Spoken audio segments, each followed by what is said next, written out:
So the issue that I had with the car and the $200 diagnostic is not solved. It's not fixed.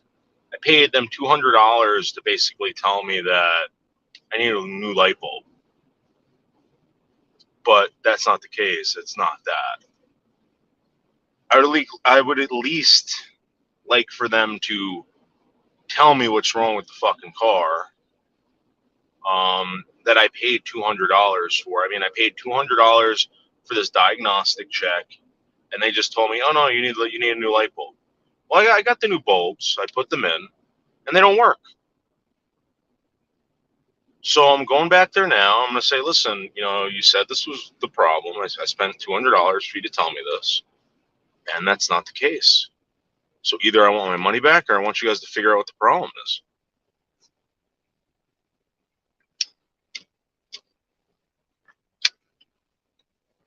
I'm going to tell them, be like, "Listen, you guys, I came here, I had to shovel out $200.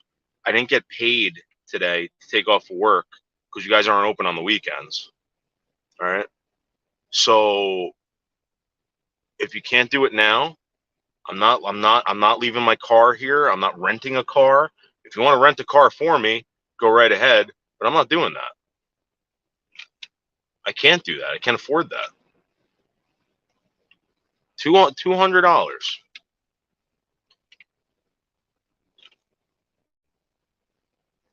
You'll see, Buff Carrot. You'll see.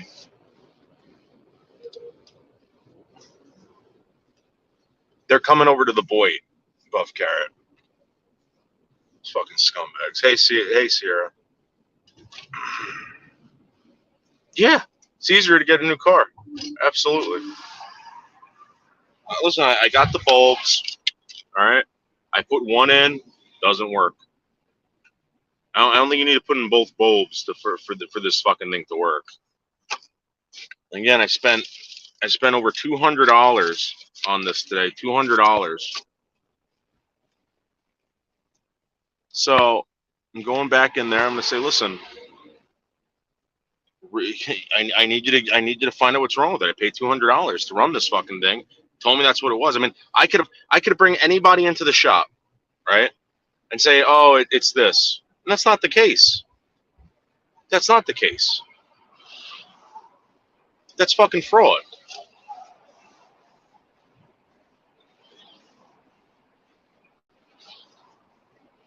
So we're gonna go in there. We're gonna talk to them nicely and be like, hey, that's not what happened. I replaced the bulbs. Could it be something else? Because I'm not gonna pay $200 for you guys to recheck it. Plus, I don't have the time. I don't have whatever. I came in here first thing in the morning, and you guys checked it out. And this is what you told me what it was. Can't take off another day. I'm already out fucking like 400 fucking bucks.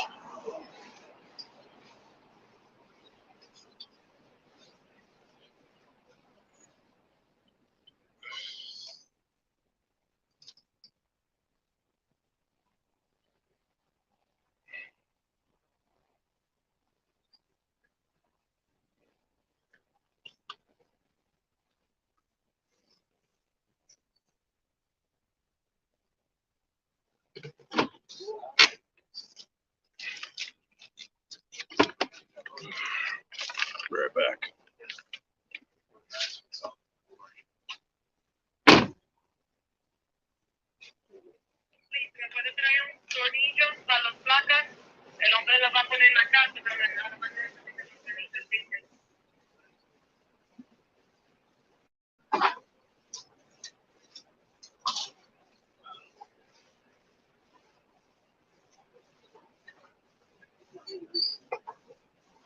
Oriente, ¿qué pasó con esto? ¿Ah?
Come back.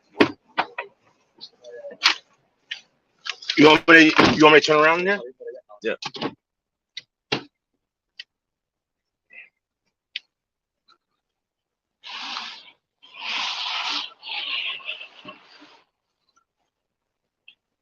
Okay, so they just told me that they're not going to charge me. They're going to give me a loaner tomorrow. At when I get out, I'll get a loaner, and then they're going to diagnose and find out what the problem is. So I think that's pretty good. I think they made it right. Now I'm just really nervous because it's going to be something more expensive, you know. So yeah, I'm gonna be honest with you. Don't ever buy a Chevy. What a shit.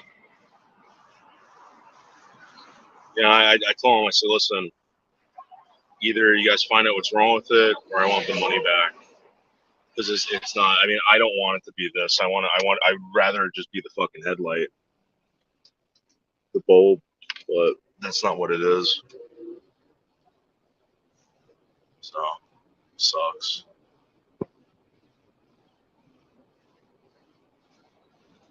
I think it's the wiring harness. It could be. Again, you know, I don't. I just want to know what it is. I need this car to last me a little bit longer. You know, the fact that I don't have headlights is ridiculous. You know, and he looked like the guy was like defeated. I said, listen, I'm not trying to cause any problems for you guys. I'll do it the easiest way possible. You want to give me my money back? Let's do that. He goes, no. He goes, let's figure out what it is. He goes, we won't charge you. We'll give you a loaner. I was like, I'm like, listen, I'm out to $200 plus a day's worth of work. So I'm like, I'm just gonna try to recoup whatever I can. He's like, well, we'll give you the loaner. We'll figure out what it is, and then you can decide what to do. So, fortunately, there's no loaners today. I have to go get one tomorrow. Yeah, it's gonna suck come winter. Thank you, Voodoo Ninja. Yeah, no shit. Well, you know what he told me? He goes, because I see a lot of people driving around with their high beams on. I'm like, yeah, I hate that shit, Jim. I don't like that. But I was like, I felt bad for the guy, man. Felt bad.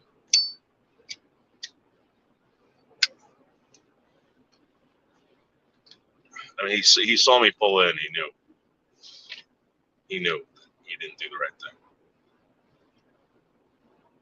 But the fact that they're gonna do that makes me feel a lot better.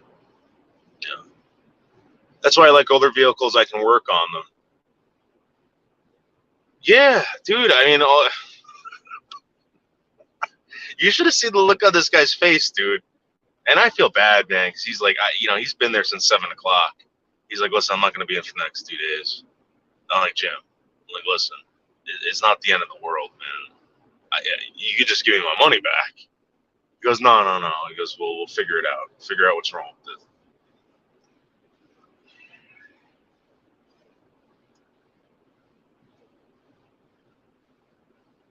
You know what? All they had to do was plug that bulb in, which I thought they did. Because I asked them, like, did you test it? And he goes, yeah. They didn't test shit. So the thing is that they checked the ground,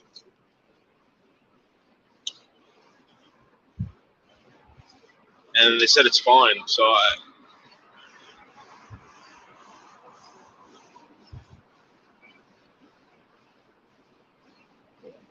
Sam, I don't have an extra $100 a month. You know what I mean, Sam? It's not going to happen, and it wouldn't be just an extra $100 a month, Sam. It would have been like an extra 2 or 3, and then I would have had a car loan for $600 a month, dude. I can't do that. Sam, I was walking through that place, dude, looking at the prices of these cars. Dude, they want like fucking like $30-something thousand for one of these fucking things. When I got this fucking thing in 2021, it was $18,000. You paid a $2,000 tax on it. You know, $20,000, 20,000 something. For an extra $4,000 now, $5,000. It's not worth it.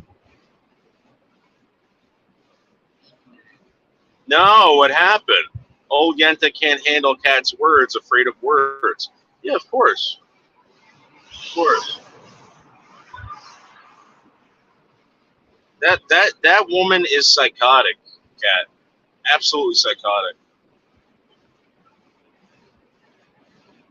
Being responsible is expensive. Yeah, you know what? That's true. And sometimes you can't afford that shit. I mean, being responsible and all, you got to be reasonable too. I can't afford that. There's no fucking way. Sam, I'm just saying, man. To get into another lease, or I mean another finance. If put it to this way, all right. So I've had this thing since July of 2021, right? Right? Isn't that what I told you? It's costing me $300 a month. How much have I already paid already? You know. And I think I put like 7 down. I put like $7,000 down on it. You know.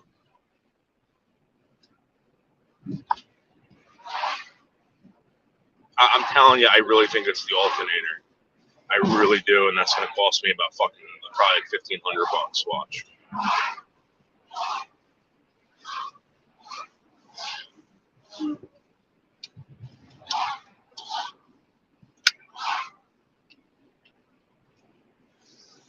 Yeah,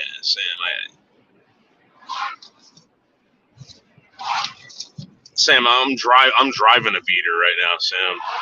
I don't need another beater. You know what I mean?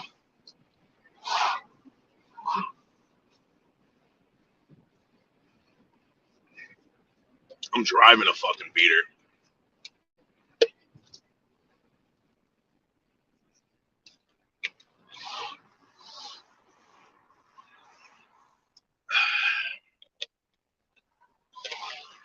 Fuck is this shit?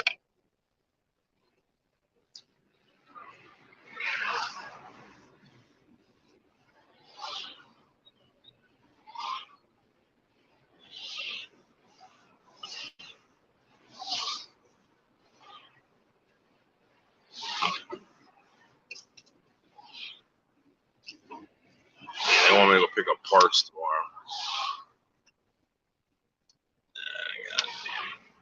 God damn it. Hey, Anne Marie.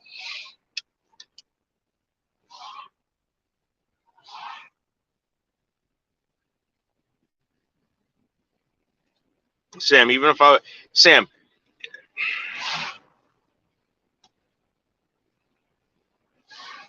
I'm basically fucked regardless, Sam. I don't know. I mean, the car still runs. The car still runs. All I'm saying is that I really believe the alternator's gone on this fucking thing.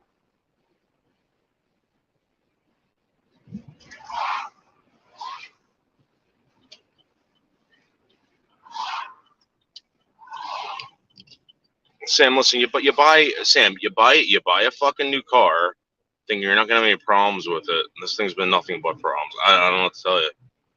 You know, I know people who've gotten this have had cars like this, and you know, my 43 years on planet Earth, it's my turn. I don't know.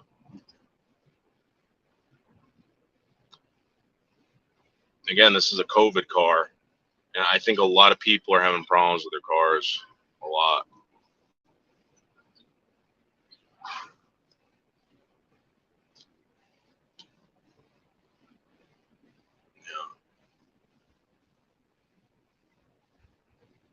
I'm telling Sam, I'm telling you, I'm hearing when I turn on these lights, Sam, right, and I turn on the AC, I hear the alternator going.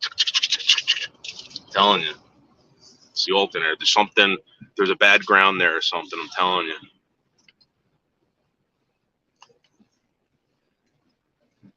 And it's not giving juice to these fucking lights for some reason. I don't know why. It was a sequence of operation. I don't know.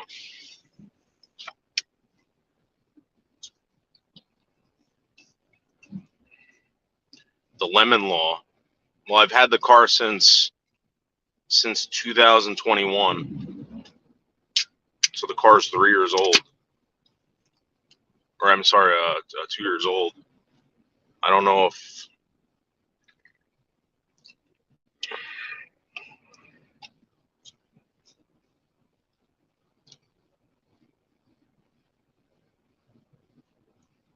that's gonna fly.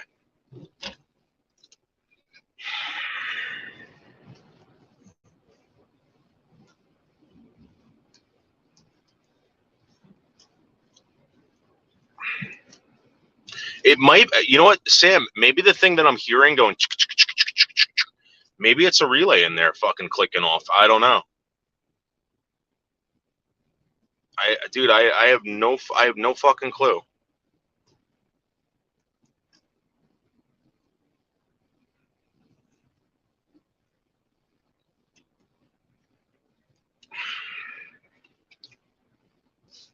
But anyway, I was on Montgomery Delaney's before, and the FBI agent called me up about the emails, and he's like, what does this mean? What is this in reference to? Is this something Bergs would say? I'm like, it sounds like it, right? And he goes, yeah. He goes, does he call you that? I'm like, yeah. He goes, well, listen, you know, there has to be threats to life and property. I said, well, they threatened my property. And he goes, listen, we're going to try to find a way to get this guy prosecuted.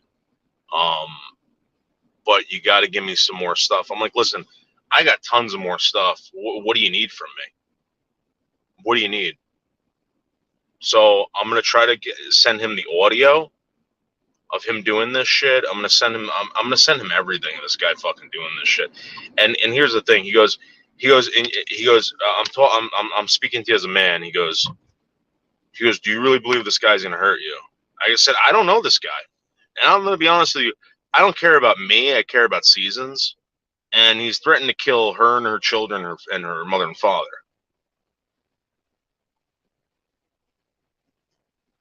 I'm like, we didn't report this. And he goes, well, the way it comes to me, it comes in as an anonymous report.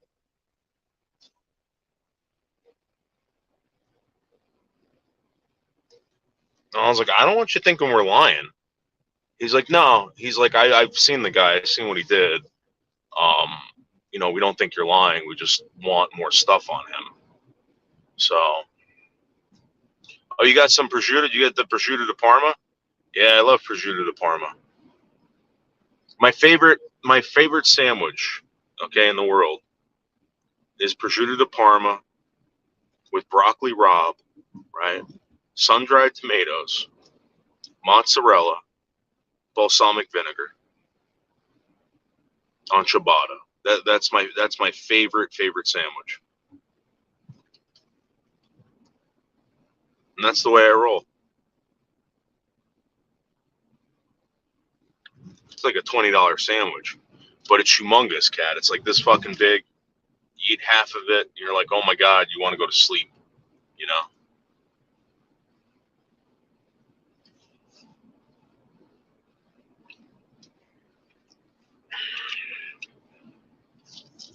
And I said, listen, you know, the guy started laughing. He's like, listen, he goes, this isn't ridiculous. He goes, you should see half the stuff I have to deal with. Half the stuff. He was giggling. And I'm like, dude, I'm like, I'm like, are you sure you're an FBI agent? He's like, yeah. He goes, listen, he goes, I see this shit all the time. He goes, I was just laughing at the pumpkin head thing.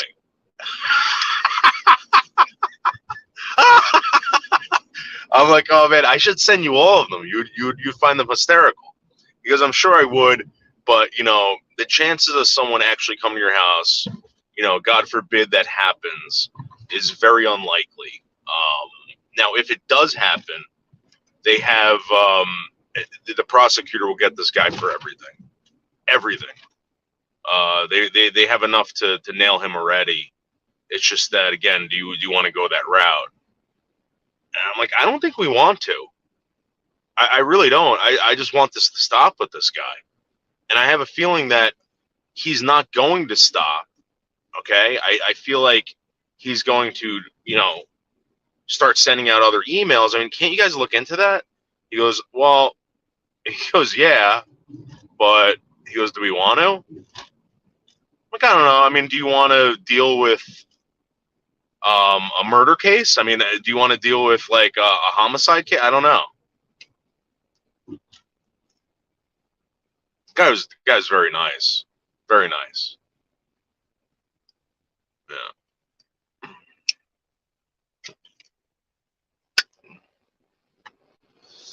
No, I'm not going to buy you that, Sam. You're not going to get that. You're going to get a slice of pizza. That's it.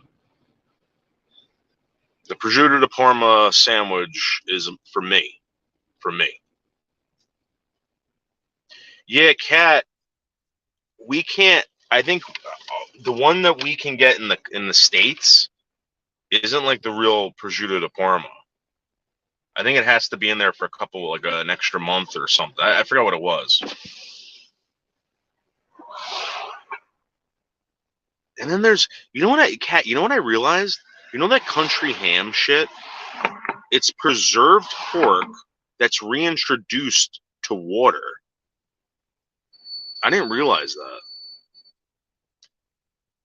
It's kind of gross.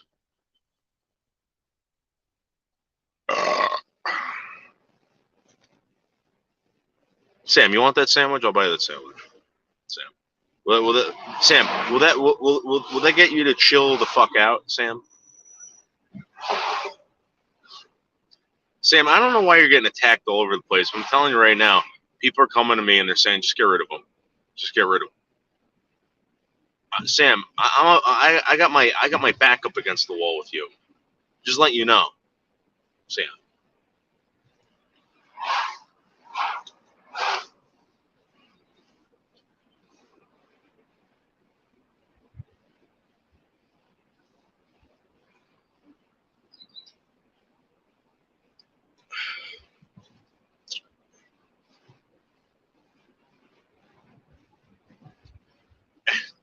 You know what else this guy told me? He goes, He goes, listen, he goes, you and Seasons have been a absolute pleasure to deal with. I'm like, what do you mean? And he's like, I wish, he goes, I wish I could start a YouTube channel or show everybody exactly the people that I deal with every day.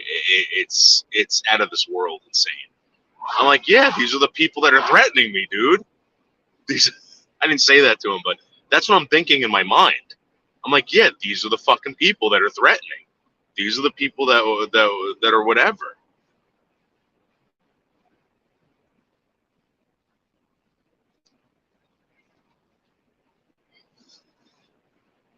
Fucking Christ.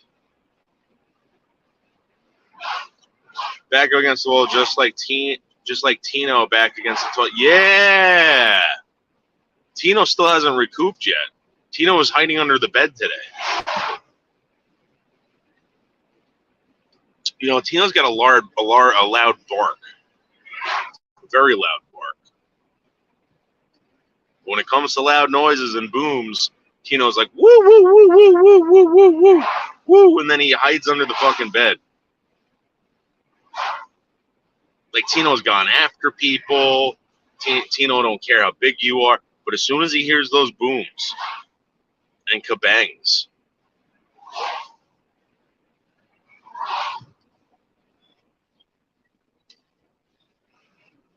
yeah. Thank you, Sam. Thank you. Oh, Tino ain't tougher than that. Tino, I'm telling you.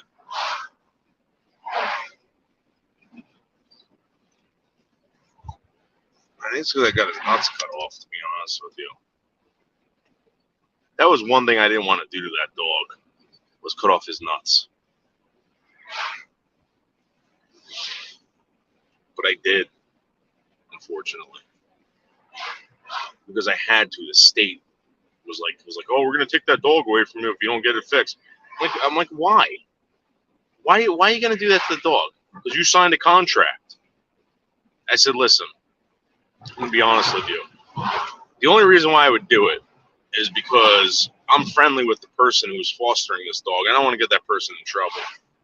But if you ever threaten to take my dog, you know, and this person wasn't involved, I would have told you to go fuck off. I would have dared you to come take the dog.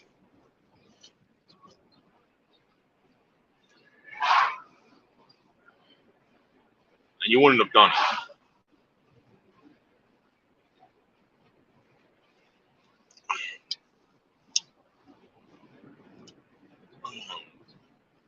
Oh, hey, what's up, Brian? How are you? Yeah, Brian, I don't know why that guy's getting fucked with so much. And then I saw Dave said that he's calling the FBI on him. Guys, I'm telling you right now, stop with this bullshit with fucking with these cops and the FBI and crap like that. They're not taking any of this shit seriously. I'm telling you. And then when you have a real big problem,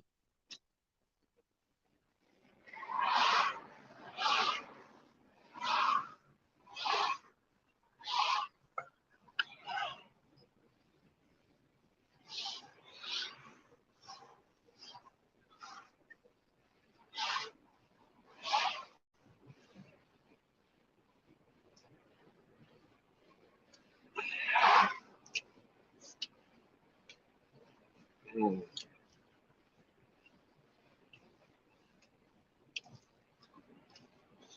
my god. Guys, it's fucking 94 degrees outside. 94. Thank God I got my fucking sunglasses. If I didn't have these fucking bamboo frame sunglasses, I'll tell you right now, I would be in a shitload of trouble.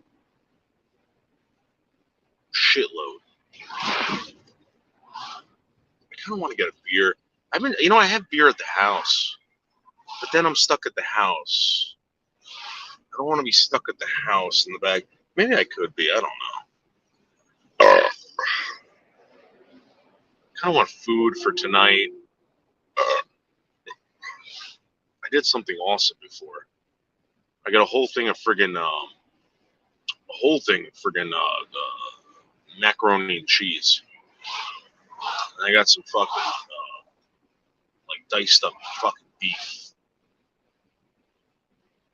and I just fucking browned it up, threw it in the fucking macaroni and cheese with some Tabasco sauce.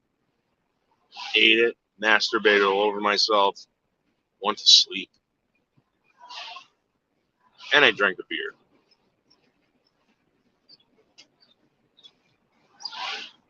Like the cum went everywhere. Everywhere. Cat might be... Wait, what? A poem? So, Cat, this is what we're gonna do. All right, tomorrow night I'm gonna work on it tonight. When I get home, I'm gonna work on it tonight. We're gonna do Silver Moon Radio on the Michelle Marie, the MMD World News, whatever. All right, so we're gonna have these segments. We're gonna do cattails. We're gonna do the music, and I want people to write in stuff that you like. So, for instance, like Michelle's gonna be hosting this radio program, and she's gonna be like, "Oh, like Jamie from Oregon would like to give a shout out to whatever, you know," and yeah. Oh, hey, what's up? And we and listen, I want Michelle to read this stuff, Kat. I just don't want any trouble. You know what I mean, for her.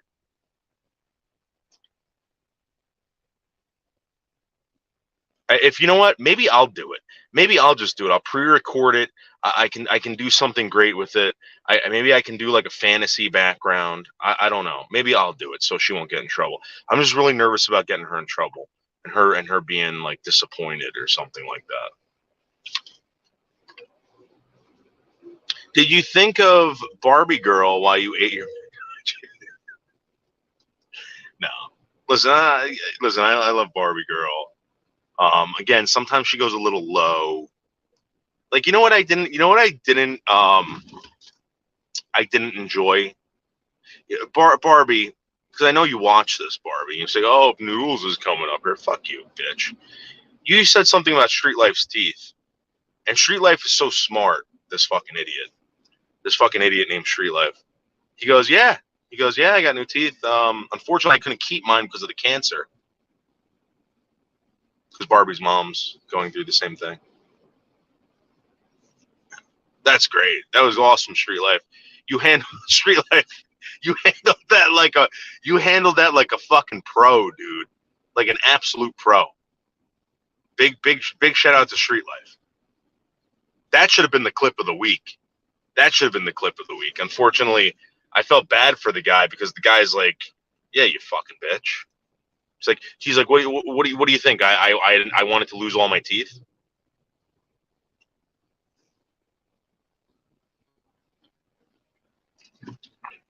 Street Life. Listen, I'm gonna tell you something about Street Life. I don't really see that guy getting angry, and that's a big deal over here.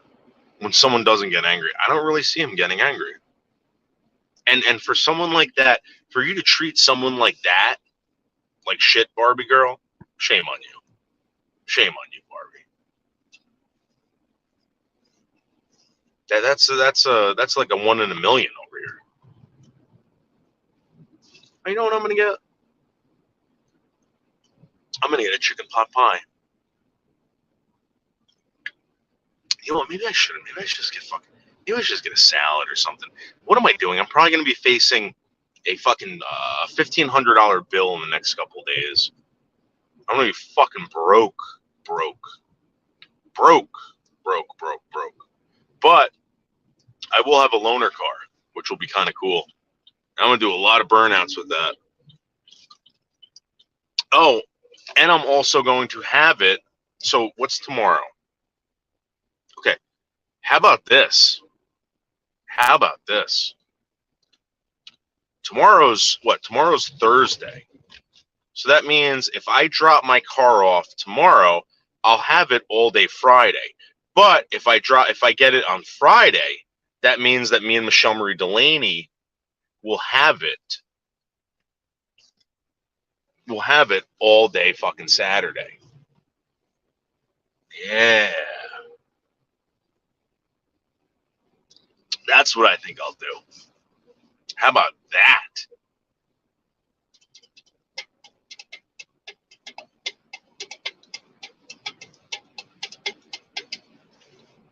Barbie Girl does not bother Kat. I like her actually. She got, yeah, no, like I said, it was just that one comment that she made to Street Life that I thought was like kind of low, Barbie. I'm gonna be honest with you. And the way you said it, Barbie, you thought you got the guy, and the guy nailed you. The guy got you back so good. So good. Brandon Q just went live. I'm going to be honest with you. Out of all those people that I met on KAF, not only is Brandon the most dangerous, but he's the most respectful one out of all of them. I like Brandon. I've always liked Brandon. Weechi located Brandon, but yeah, I like Brandon. Yeah. Yeah, see, I got to call them up and be like, hey, listen, can I drop this car off Friday and pick up the car?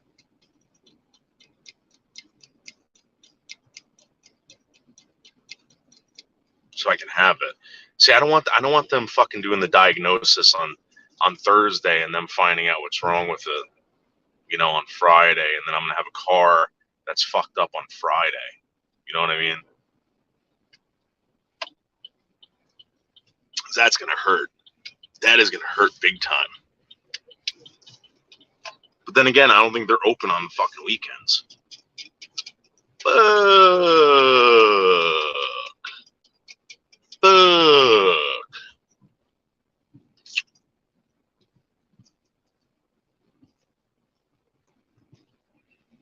Actually, let me call them and find out about this.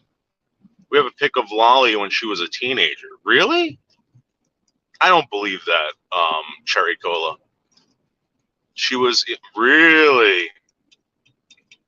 She sounds fat. She sounds fat and hideous.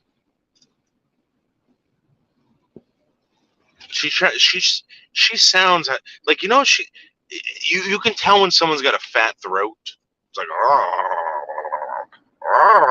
that's Lolly. Ambulance.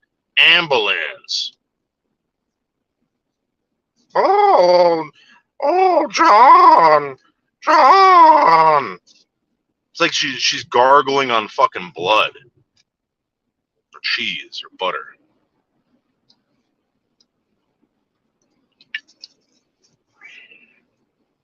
And she always sound.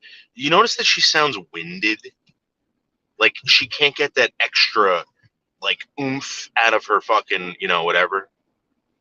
Send it to me. Hey Tony, how are you?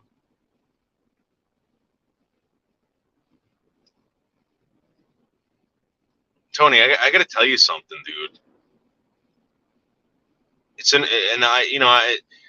I'm not gonna bother you about anything else anymore, but like this has to do with Michelle. I just got to let you know what's going on. Oh, McHenry Cruiser just went live. I haven't seen him in a while. He's another one who lost his voice. He's like, hey guys. Hey.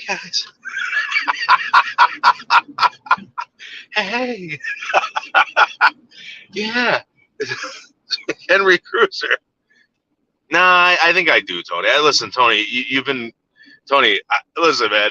If I could talk about how someone's been very nice here, like all the time, it would be you. And I don't. Someone like my problem shouldn't become yours, but I think there might be something you're interested in with these fucking lunatics.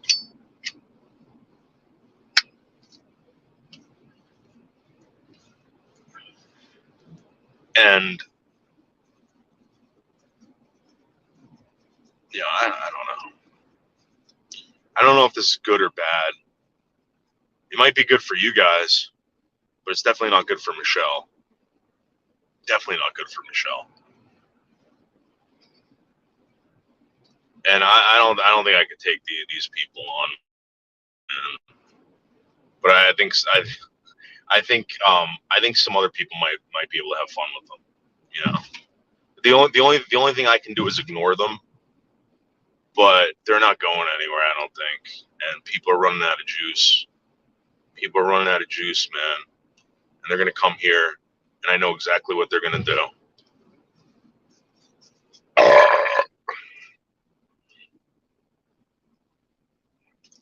There's only one person I know that would love this, but I'm not asking her for favors, man. She might just love it in general, you know, but that's about it. Noodles, I'll fuck you up.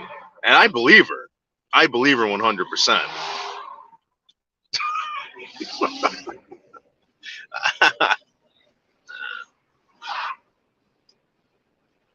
Hey, Denise, what's up? Yeah, maybe Tony, maybe I can tell you about it. Maybe like you can. I don't know if you know about these people, but you know, it's coming. It's coming here. It's going to come here fast because people are running out of money, and they need a new fuck toy or something. Whatever they're going to do. It's either going to be me, which I'm not going to pay attention to them. Michelle, Mark. I don't think they're going to do it. They might do it to John, but I don't know. But it's coming here big time.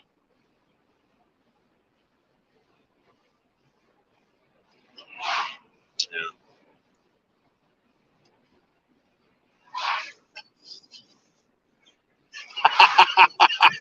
Yes, Kat. Yeah. Oh, thank you, Tony. Thank you. Yes. Denise, someone contacted me. You know, I won't say anything anymore. I apologize. But Denise, 100% Denise.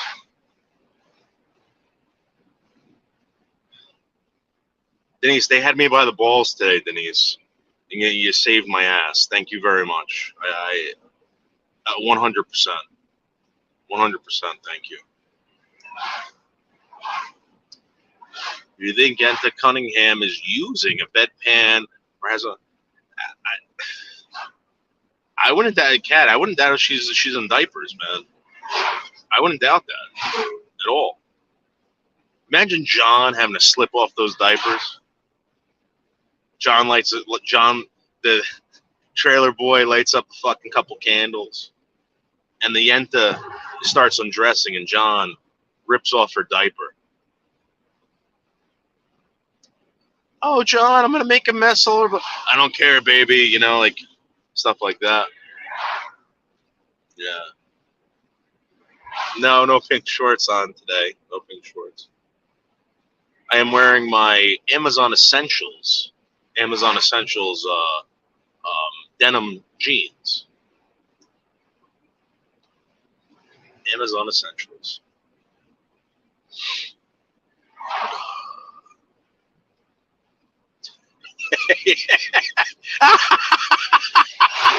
Yeah, you pull the diapers to the side. Yeah, he ain't taking those things off.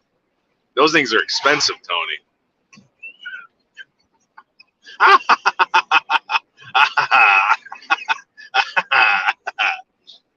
Hey, Grizz, how did your thing work out today, Grizz? Did it work out good? Grizz, I apologize. Grizz, listen, I don't know if like I was giving you too much of a hard time. You know I love you. I love picking on you. You're awesome, dude. I want you here all the time, Grizz. You're a good guy. I just hope that everything went well with you today in the mountains.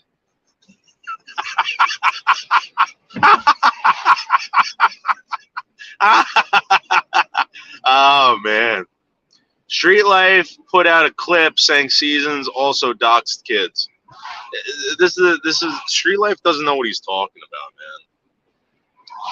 Again, Street Life. Do you want me to start threatening your wife and your kids and putting out your docs and pictures of your kids' docs, so that when you go to the police, right? When you go to the police, I can say, "Oh, what's the big deal? What's the big deal?" Or when the FBI shows up at your house and is like, "Hey, you want to tell us about David Boldo?"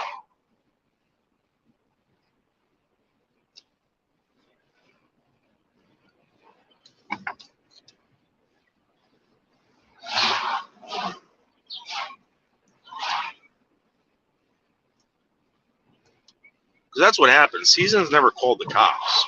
The one thing that Seasons would call me, and she's like, "Listen, I'm really nervous." I said, "Listen, if you're really nervous, go go to the police department, fill out a fucking a piece of paper saying what happened. If something goes beyond that, they'll prosecute him if he shows up to the house. There'll be humongous fucking. They'll lock that guy up. There's no doubt about it, right? That's even what the FBI agent told me. He goes, if you believe that there's a chance someone's going to come to your house, report it, so that when it does happen, they'll get them on trespassing, and then they'll prosecute the shit out of them."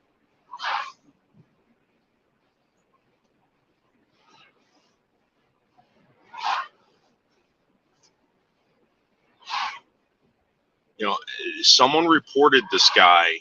Someone reported Bergs, all right, and the FBI went to Season's house. That's what happened, to question her about the report, all right.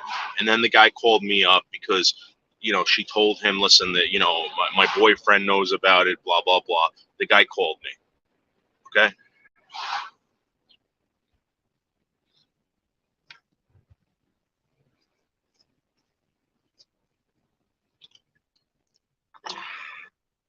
Yeah, dude, Kat, listen, Kat, there's nothing wrong with reporting this shit to the police.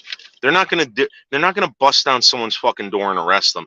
It's just in case anything happens. And this is what I told the agent. I said, my biggest fear, okay, is that one day there'll be someone at my house and someone's gonna die, and then people are gonna be like, "Well, what's going on here?" I don't want to deal with that. I don't want to have to go back fucking 2 or 3 years in text and fucking videos to show these cop shit. Yeah, he goes, "There's nothing wrong with making these reports." And he goes, "As far as this guy goes, if he does show up, there's no doubt in my mind that they're going to prosecute him to the fullest extent. There's no way you can't." Put it to this way: if Bergs showed up to Season's house and she called the police, he was telling me that there would be no problem putting this guy away.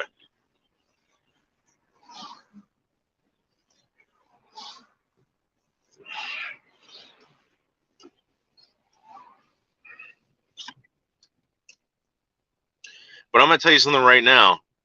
I know this guy's watching. I know this guy is reading this shit, because there was something that was said in the email that he questioned me about. He goes, "What is the Pumpkinhead reference to?" I said, "I don't know." And he goes, "Well," "the reason why I ask is because, do you think that's something that Bergs would say, this guy Bergs?" I said, "How do you know that?" He goes, "We've been watching this.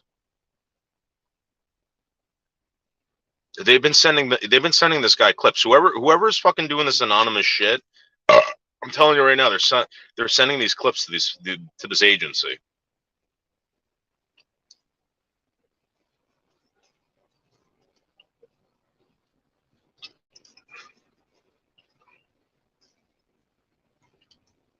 And I kind of always want to ask these guys, if as an agent or a police officer, if someone threatened you in that manner, right? Would you do something about it, and what would you do? And they always say, "Well, it's different. We're police officers, or we're FBI agents." I'm like, "Yeah, but let's say I didn't know that, and I just talked to you like that. What would you do?" And they always say it's different. I don't see what the difference is. I said, what if they did it to your kids? how would you go about this? Because I'm not asking, like, I'm asking them, like, the right thing to do, you know? And they it's like they can't give you, like, legal advice, you know? And he was telling me, he's like, listen, if there's any threat to property or whatever, he goes, just report it. Life or property, you got to report it. No one's gonna get on your case for. He did say this. He goes, it's not illegal to report something that's actually happening. So these guys are fully aware of, like, the bullshit that goes on, and I think they go after people who make false reports. What's happening? Hey, Dave. Noodles, do you remember when Bobby McNutt had the CIA, FBI, and KGB on you and Botter? How did that work out? Well, here's the thing. You know, again, I don't know why he had such a problem finding Botter. I don't know why I had such a problem with that. I reported everything, Grizz. Like, everything, dude. To the point where they were just like, take all these papers home with you and fill them out and just come back and give them to us.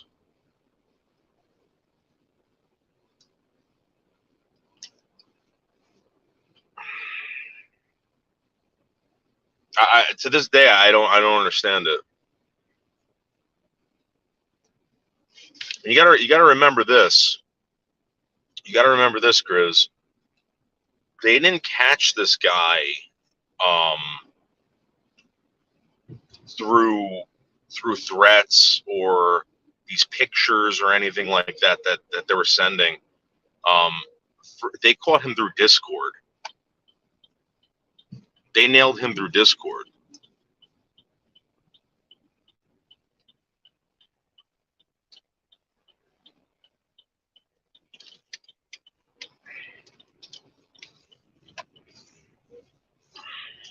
At least I think they did. But, you know, again, you know, whatever they did or whoever did it, I'm going to be honest with you, it wasn't me. But whatever they did, the agency that I was dealing with was notified and was involved in it. And that was the Bergen County Prosecutor's Office. So I don't know if they're going after this kid or they're doing anything like that. I hope they are. And I hope they do something about it, but I haven't been fucked with since, I want to say, like, late December. The last time I remember getting, like, anything like that was, like, late December, maybe in January sometime. I started receiving texts on my Text Now app, but to be honest with you, I don't even think that was him. I think it was someone else fucking pretending, you know.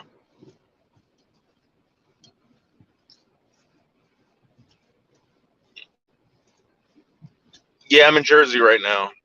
I'm on Beach Street right now, heading to 399 Beach Street, my house.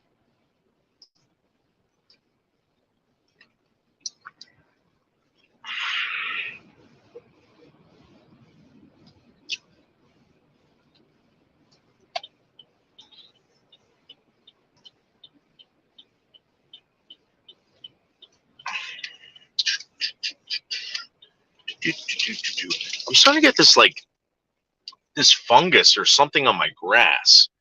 It's like gray and black.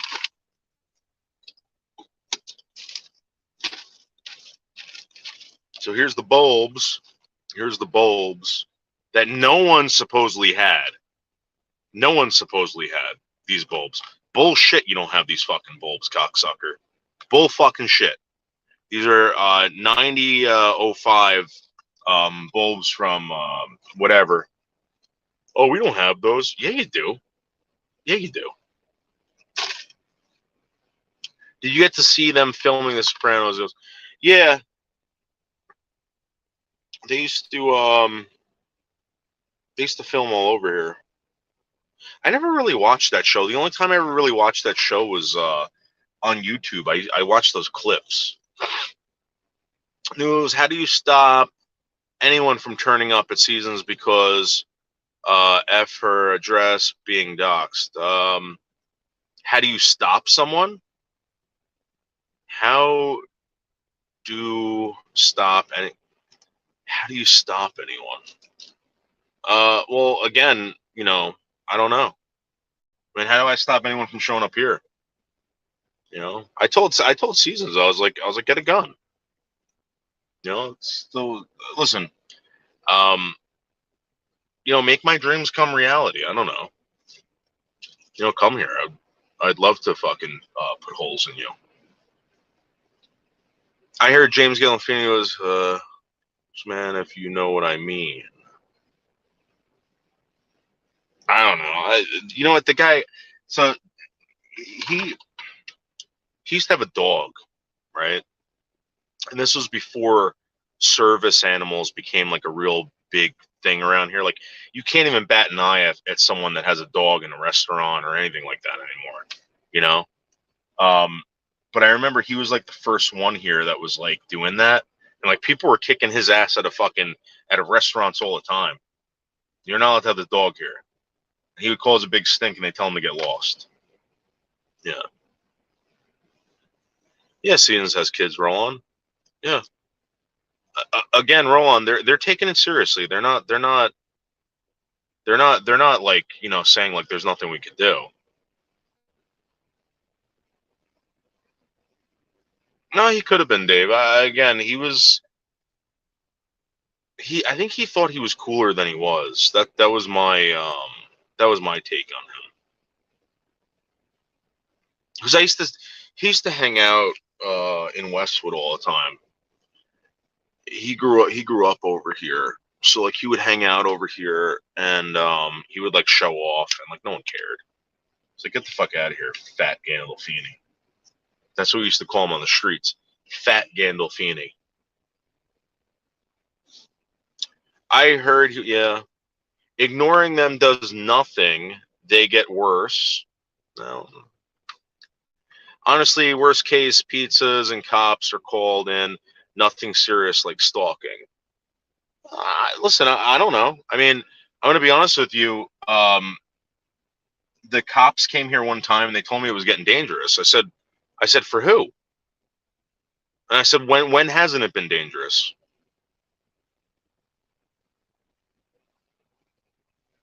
I'm like, do something about it. The one time they came to my house and they said, listen, to go, if this gets any worse, the county can come after you for causing a disturbance. I told this guy, I was like, what the fuck are you talking about? Me? I was like, listen, I don't want you guys coming here. They're like, well, we have to. I said, okay, well, if you have to, then, don't complain about it. I don't know what to tell you. You guys know what's going on here. Don't fucking, don't give me that shit. My wife gets kicked out of restaurants too, even when she shows legit papers on me. Yeah, Grizz, you're a dirty dog. You're a dirty dog. Hey, Philly Pretzel, how are you? How is everything?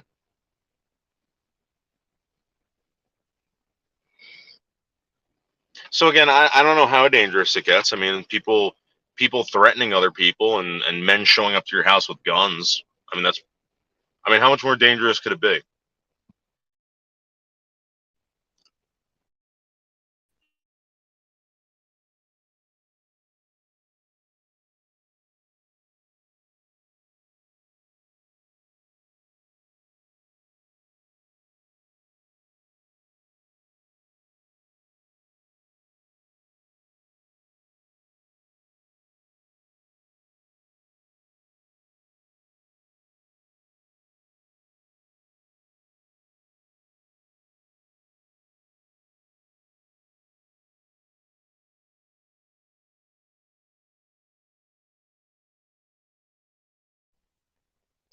Sorry, I just spent $200 on a diagnostics check that didn't prove anything. I mean, that's pretty fucking bad. and now they want me to come back tomorrow after work, drop the car off, and get a fucking service vehicle. You know, I'm gonna tell them. I'm gonna call them back and be like, hey, you know what? Is there any way that we can do this on Friday? Hey, Nikki, how are you?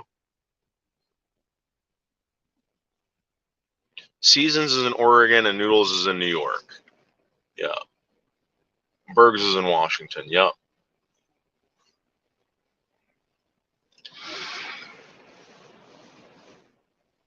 Yeah. That's true. I mean, I told her, I said, get a fucking gun. Get a fucking gun, you know, and when he shows up, call the police and then shoot him.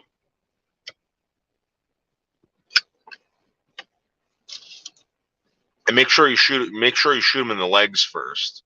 And then just start popping him in the chest a couple times. And then when he's on the ground going then you fucking put the gun to his head and just fucking blow his brains out. Yeah. Can you not get your company to give you a car? They would give me a van, and to park the van is a fucking nightmare. It's a fucking nightmare, I'm telling you. Grizz, that's what I told you. I'd be out there, Grizz. I'd be out there and you can come meet me, Grizz. And I take you out into fucking Portland, and we'd have a nice Portland steak, Grizz. Yeah, you didn't know about this, Philly? Philly, the FBI is involved in this. I'll show you what's going on.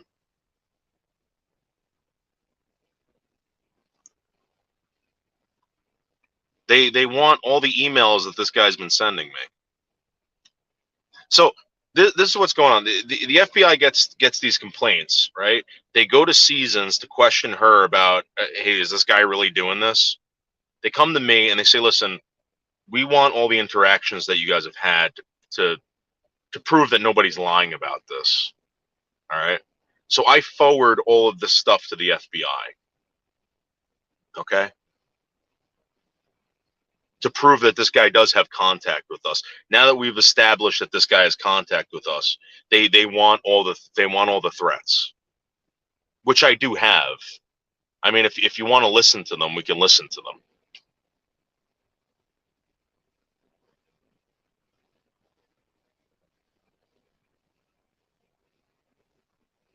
Hey, Butter, are we going to win in 2024, Butter? Yes or no? Absolutely. Absolutely. Let me tell you something. Butter and me. Oh, my God. Butter is the fucking shit, man. He's the fucking shit. What is this? Butter and the Birds are taking over YouTube. Hey, Butter, I will help to grow your channel. You want to get monetized? You want to start making some money, Butter? Oh, yeah. Oh,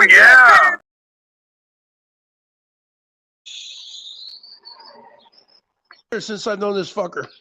He goes, Bergs, I'm just a character. Start playing the threats. Okay, well, now I'm that's just to prove that Botter was in cahoots. I'm a character. So if Sleazes wants to say, Bergs was in cahoots with Botter. Bergs threatened to one of kill the worst me. terrorists on YouTube. Well, yeah. I'm a fucking serial killer character. Let's go wait for this to That's what I upload. am. No. Listen to me, Lolly. Listen to me, Lolly. I was just watching Halloween. It's on HBO. We got all the HBO shows. I was watching the latest Halloween movie. It's called Halloween Kills. Michael Myers is a character. He never dies. Michael Myers kills. Hey, Butter, are we going to win in 2024, Butter? Hey, Joe. Where is it? Hi, Philly. It's here somewhere.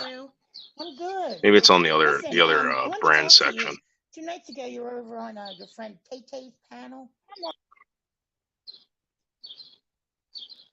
All right. How about that?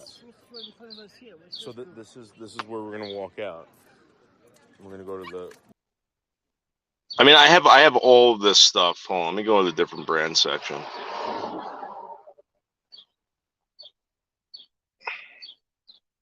Again, this is what the agent wants. He wants all the threats. He wants all the stuff, etc.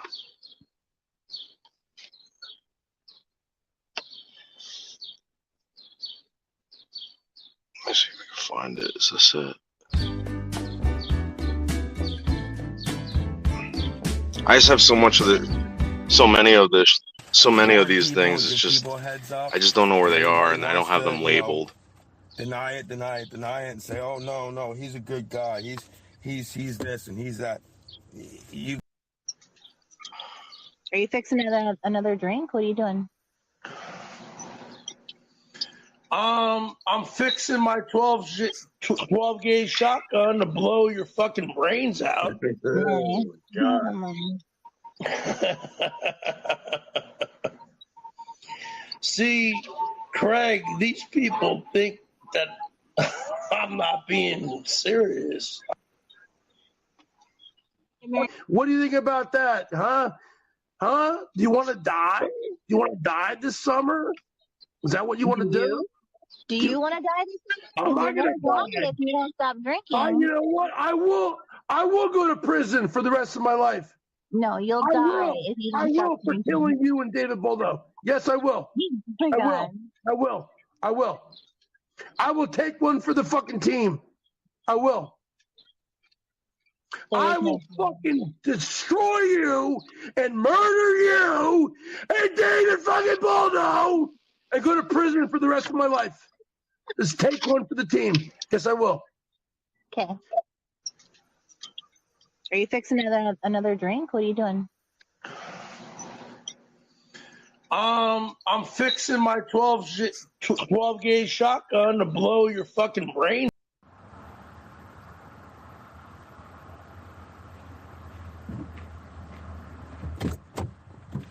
All right, 1 down, 15 to go.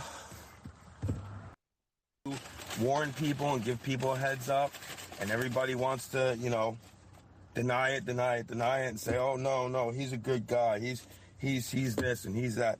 I mean, this is another guy who threatens to kill me too. I mean, again, this is what I told the agent. I was like, listen, there's a lot of people that threaten to kill me. There's a lot of people that threaten to kill me. But if you're interested in this guy, yeah, I got tons of shit on this guy. You know? Anyway, that's that. I think I'm going to go in the backyard and drink some beers. You guys want to go in the backyard and drink some beers? I'm going to turn on the fan.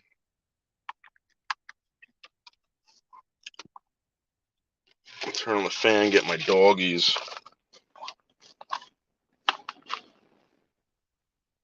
Let's get the doggies. Let's go in the back. Oh, I got some fireworks too, by the way. I forgot I found some fireworks in my car.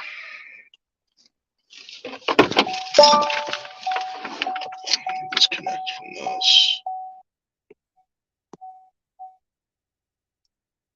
Man, it's hot out. It's fucking hot now. Keys.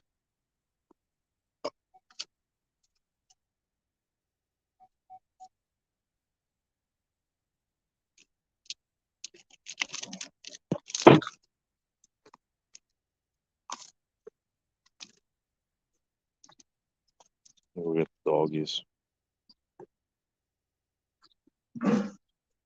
Ew.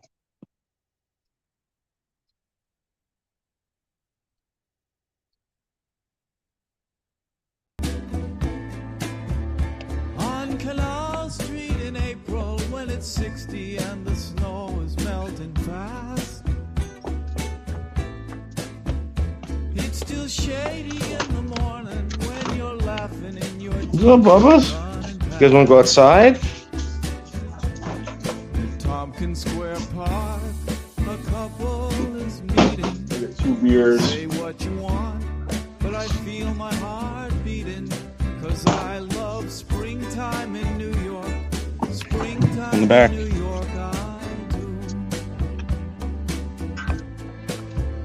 Springtime in New York, when it's May and the leaves are on the tree.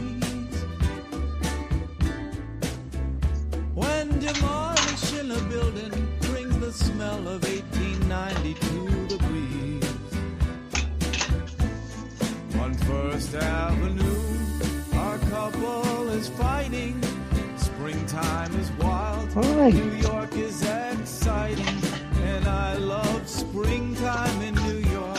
Springtime in New York, I do.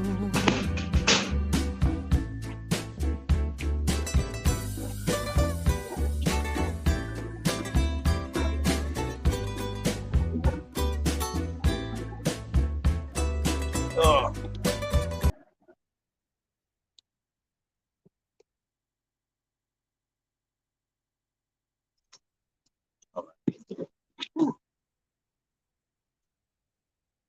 Maybe a Ford truck, but never a car. Yeah, Cat would never buy silly enough. Yeah, dude, I'm telling you, the best vehicle I ever had in my life is that fucking F-150. Promise you that.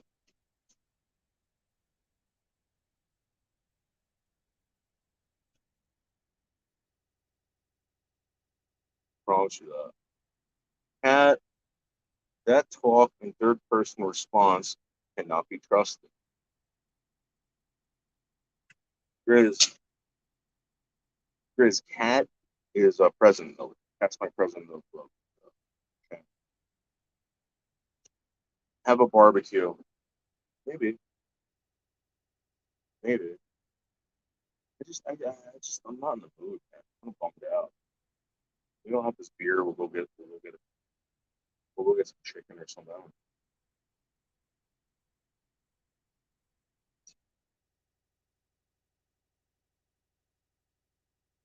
Get some chicken, maybe some fruit.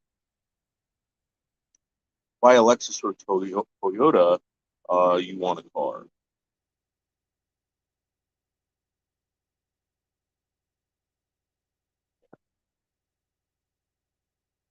My dad got a brand new Acura. Brand new Acura is really nice. He also bought one of those. He bought one of those Broncos. Nothing but problems. Dude, the engine blew up on that. Brand new fucking Bronco. The fucking Bronco. They were like, we're not going to replace the engine for you. My father was like, well, then give me my money back. He's like, well, what we can do is we give you a loaner until the new ones come in, and we'll give you a brand new one. And I said, all right, give me a brand new one, give me a loaner, and they gave him a Ford Focus for like 5 months.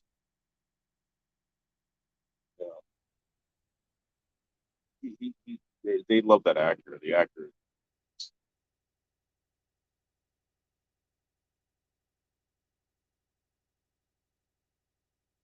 They like going. They like going to Myrtle Beach.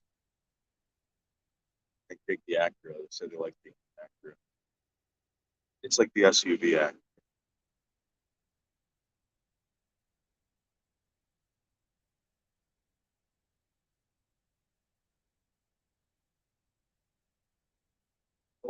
And then at the same time, he gets like got like fucking the fucking the regular Bronco. I'm like, why don't you get him like a nice one?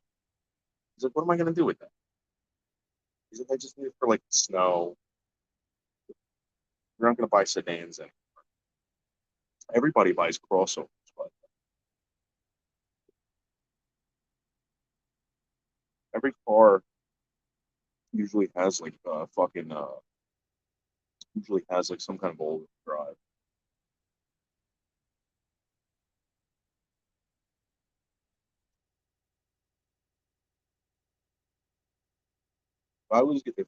If I could buy like a vehicle, right? A vehicle that like someone said, what do you want? Fucking, I'd get one of those Broncos. I'd get the Outer Banks edition Bronco. That seems like so much fun. That fucking thing. And the reason being is because I think the Jeeps, in my opinion, are kind of cool, like the Rubicons, like what Out on the Wire has. But the Bronco, it's like they make it so that they want you to drive around like an asshole. You know, I want to drive like around like an asshole in these cars.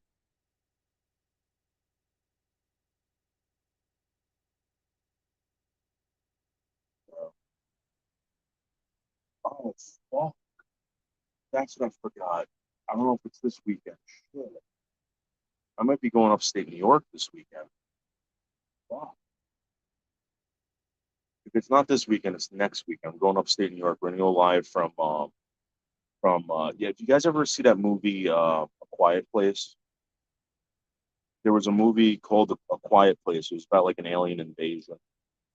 Uh, so A Quiet Place took place in Little Falls, New York, and we got a cabin up there, up in Poland.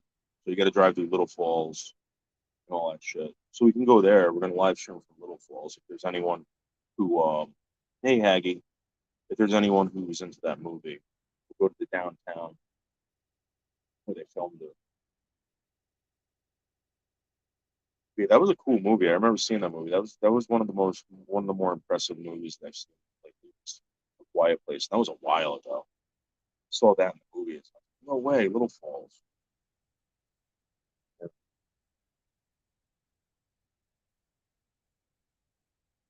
Hey Dave, I saw that Nelson called the FBI. Dave, you guys gotta stop. I'm telling you, stop that shit.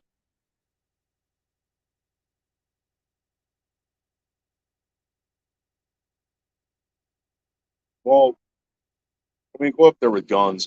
So this is what I do. I go up there. We shoot squirrels, and what I always used to carry a guide gun, but New York laws have changed where you can't bring like you can never bring a pistol into New York State. My friend moved out to Pennsylvania, so my friend would bring all the pistols. He used to live in New York, so we would always have a guide gun on us. But now we won't have that, so now I have this little shotgun, this little 12 gauge shotgun. It's probably about this big. It's called a Shockwave, and I'll just carry a bunch of slugs. That thing, and carry that around. It comes with a little fucking. I wish I could show it to you. It's a little pump 12 gauge, like this fucking big, and I have a key ring on the end of it, so I can just have a bandolier around, and it just hangs right here. I can shoot squirrels all day, and if there's a bear. And this is the thing with the 12 gauge. When I usually go out with 12 gauge and I shoot squirrel, people are like, "Oh, how could you do that with 12 gauge?" I put target load in the 12 gauge, and it's perfect for squirrel. And you got to remember, I'm shooting red squirrel up there. Red squirrel up there is like it's a small squirrel, and it's kind of like a little bit bigger than a chipmunk. And they're very invasive up there. They get the cabins or whatever, so we shoot them all day. We cut down the population at least once or twice a year, and then I always have like 2 rounds of bird shot, so I can get off 2 rounds on a squirrel if I have to. Normally you don't, and the rest is just filled with fucking slug. So if I ever come in, if there's like a fucking, there's a coyote or a fucking or whatever. That's the other thing. There's a lot of coyote up there, and they're vicious. So just last week, there was a woman that was attacked in New Jersey by a coyote.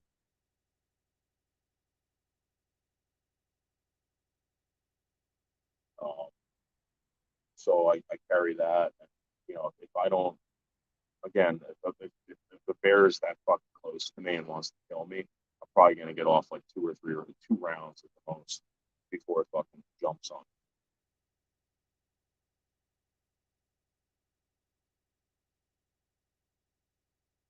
I thought Lyme disease came from down under. I don't know.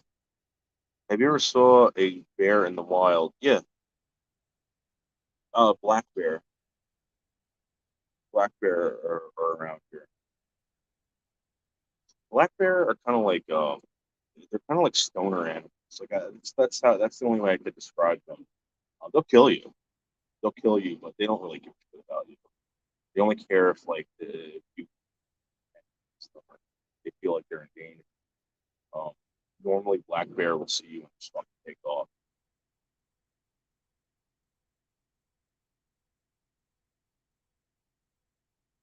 But I'm telling you right now, I wouldn't want to fucking get swatted by one of those.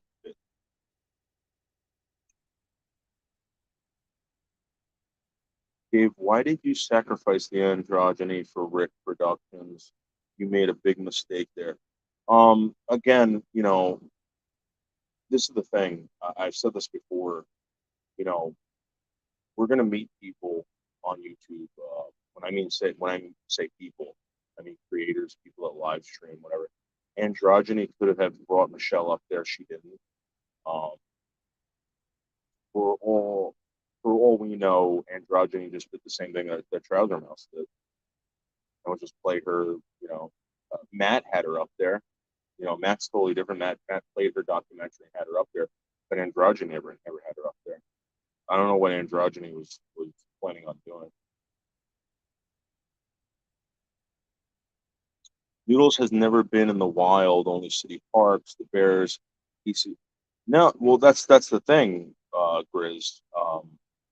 I used to go. We have black bear season up here. We shoot the black bear, and I've been black bear hunting. So this is what happens when you hunt black bear. I think it's 150 yards you can hunt from a facility like or a house. So what you do is set up early in the morning next to a dumpster. This is the truth, and you can see the trails where the animals come in and eat from the dumpster, and you just wait for black bear to come in and shoot them. That's the truth, and you usually just take them out with 12 gauge. I think the biggest black bear that was recorded was actually recorded in New Jersey. I forgot how much it weighed, but I don't know what they shot it with. I'm assuming a 12 gauge will kill any North American animal. I don't care what it is. I don't care what it is.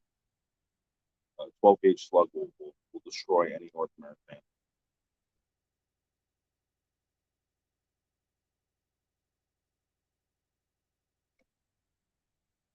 Maybe.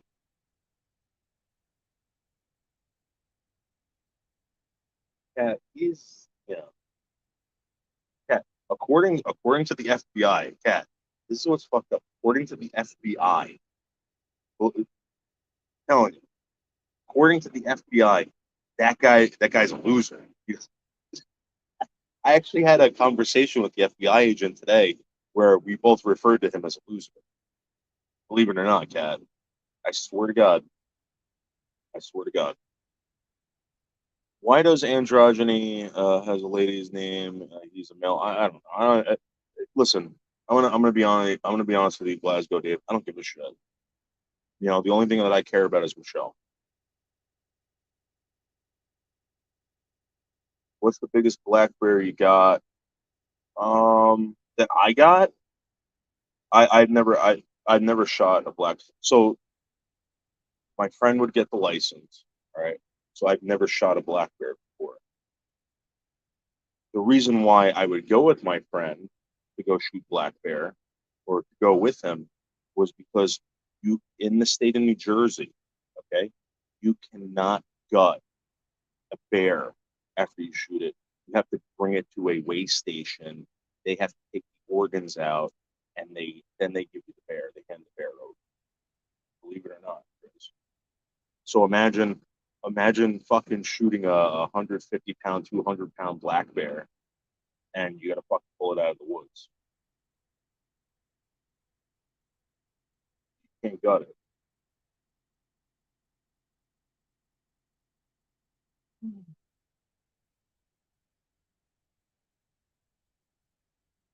Yeah, Bender control. Listen. Bender control. What do we care? Let's be honest with you. Seriously.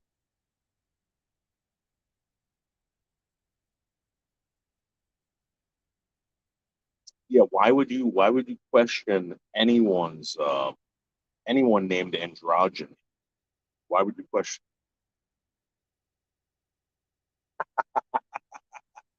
androgynous?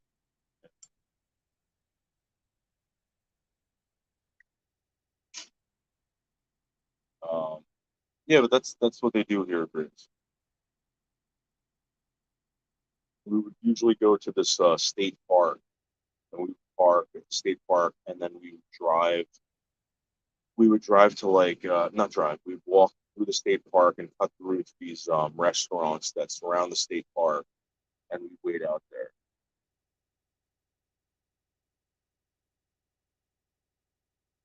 It's sad to say, but like that's how you do it. You gotta hunt outside these restaurants. 'Cause the bears are eating garbage.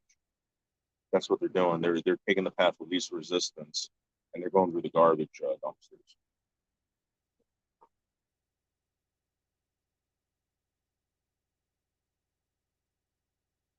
Dimitri, that was the best thing I've heard all year. The best thing I've heard all year. If someone wanted their butthole licked, like passed out. I never heard that before. It was very funny.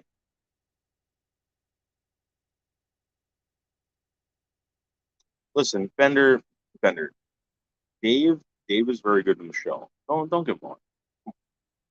What's the problem? What's the problem?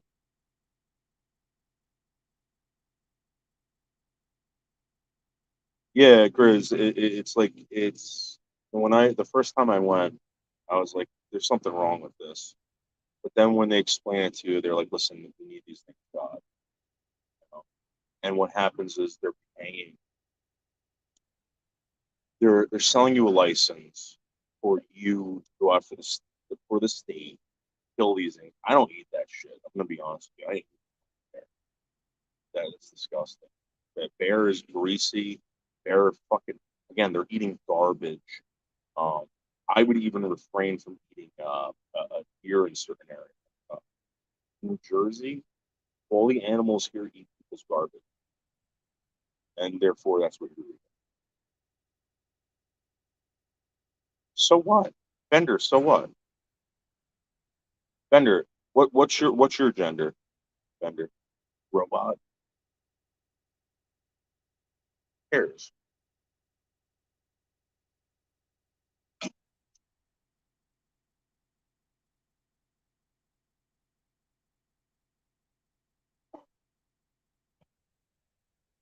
Oh, hey, Carlos. Noodles, do you think urine injections help with weight loss? Would you ever try it? No. Carlos, I could lose weight like that, like that. I just choose not to.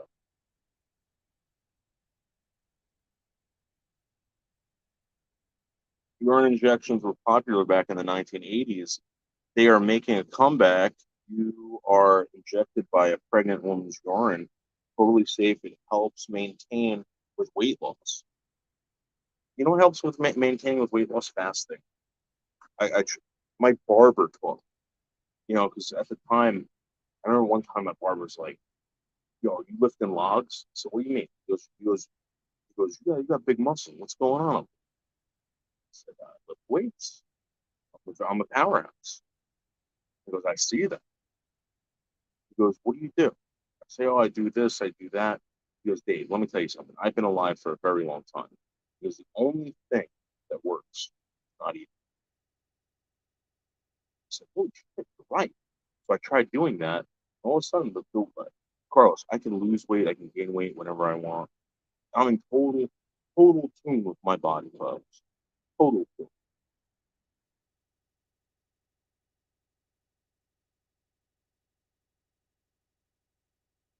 Glasgow, he's not saying anything. Don't worry about it. Why inject with urine to stop eating less? Yeah, exactly. Noodles don't care for bear meat, but if you grind the bear meat, what? You grind the bear meat 50-50 with elk and Chris, you can have that. You can have that. I don't need to eat that shit. I don't. I'm not doubting. Not doubting.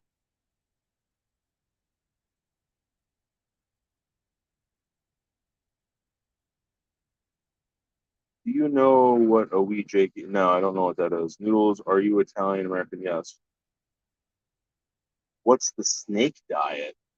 You fast for 10 days? What? Yeah, you don't need to fast for 10 days. Just fast throughout the day.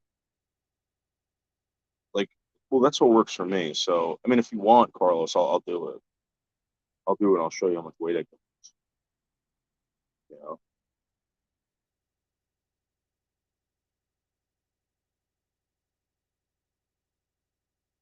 It's not that hard.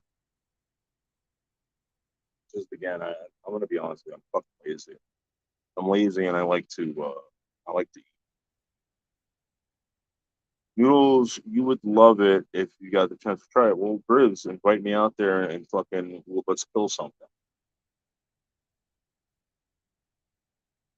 Let's kill something. What would you shoot a moose with, Grizz? By the way, would you take it down with a 270? I want to go hunting. Right, I have this little CZ carbine, right, and it's chambered in 7.62 by 39, which I believe can basically take down anything. I don't see why not. And I want to go shoot. I want to go hunt with this fucking thing really bad. I think I can take down hog. I think I can take down bear with it. Pretty sure I can take down a moose with this fucking thing.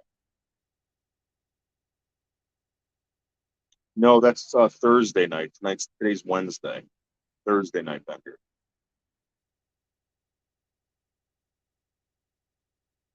Yeah, exactly, Kat. Exactly. But Kat, you know what I do?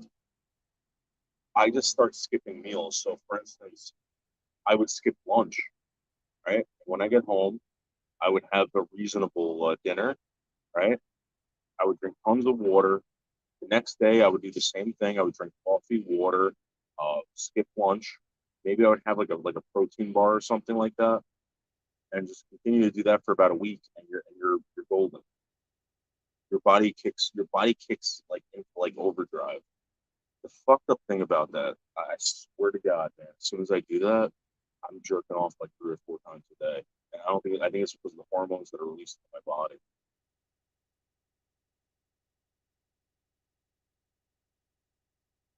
Did I know that Michelle had a merch store?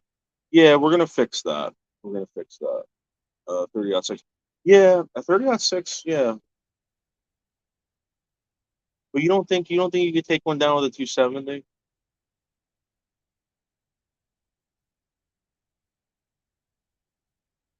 I just wonder. I guess you know what you don't want to do that to an animal. I guess that's the worst thing you'd want to do, right? Is to try that. Just shoot him in the fucking head. I mean, I'm gonna be honest with you. I ain't gonna take a fucking shot on an animal any further than 50 yards. You know,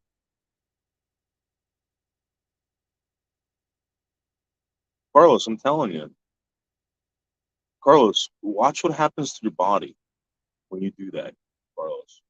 Watch what happens, Carlos. If you have any kind of like EP or any, I'm not saying you do. I don't know if you're a guy or girl, but if you're a man, right, you have that. Trust me, don't eat. See what happens to your body. As a man, your body starts fucking releasing these hormones, and fucking you get aggressive, you get overly sexualized. I'm telling you, you get boners all fucking day long. You know, if your custom shirt is trash when not even Chinese people want to make a copy of it. Oh, here's see what Wishbone does. He stands in front of the fan. Isn't that weird? He just stands there and he's doing the Darth Vader. Yeah. Yeah, it does. It does, Cat, 100%. It absolutely does.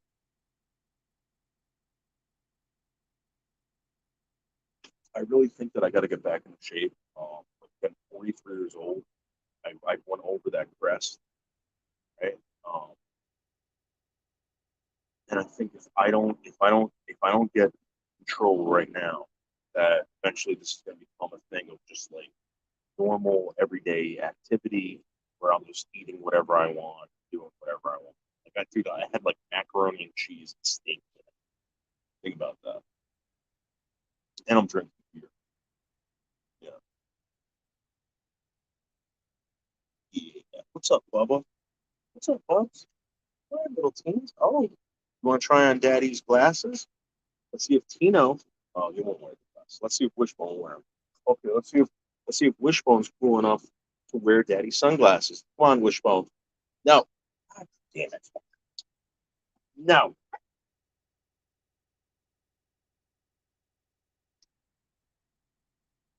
I have faced a pissed off deer. I don't ever want to fit. So moose, 270 wouldn't be a good choice. Yeah. Well, I always thought this, Grizz, the best guide gun in the world has got to be a fucking AK-47. It's got to be. 30 rounds of 7.62 by 39, full blast at a moose or a fucking bear. No way. No way. No way you're not dropping that. There's no fucking way. Hey, what's up, Carl? Berger's making more death threats. Carl, what do you want me to do about that? The FBI's on it.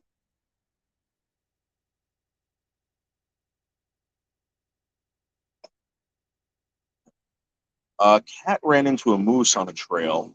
It was nice and just ran off, making tons of noise. Hey, you're lucky. You're lucky. Yeah, Carlos.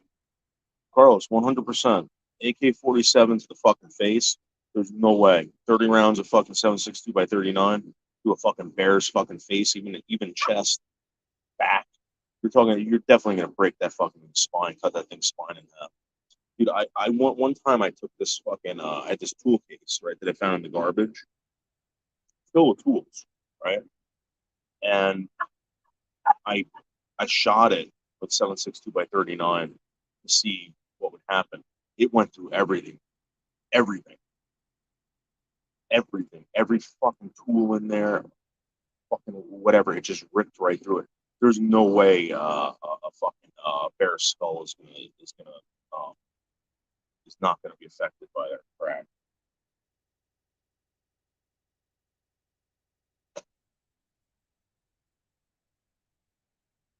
There's no fucking.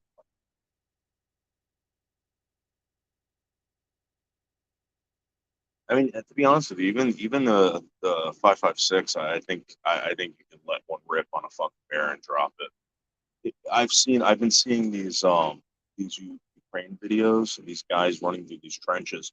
This Ukraine war is outrageous because it's trench warfare in the 21st century, and these Russian soldiers have like these fucking plates on, and they're just ripping through them with 3 rounds, dropping them with 1 or 2 rounds, and they're dropping these guys.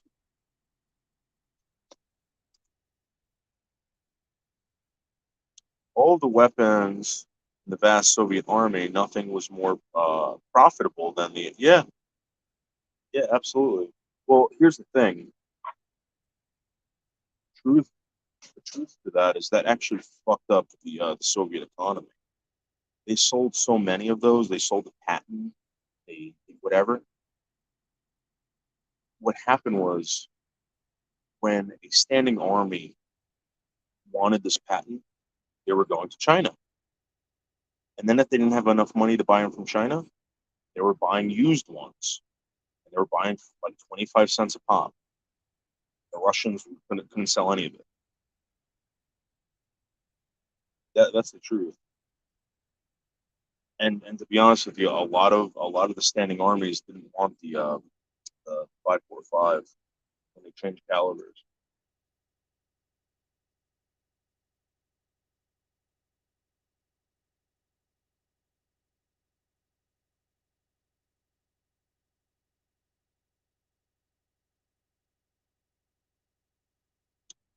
Yeah, so Carlos. I have a Legion. I have one that was made in the Legion factory in Russia, and the Legion factory AKs are supposed to be like the best. Like the Ishmash stuff, that's like that's the mass producer of them. But the Legion factory was supposed to be like the quality ones, like the ones that everybody wanted. I don't know why, but that's what they said. Dude, I had the best. I had the best. It was an AK 103 that I had. It was an AK 103. So it was basically an AK 74 chambered in 7.62 by 39.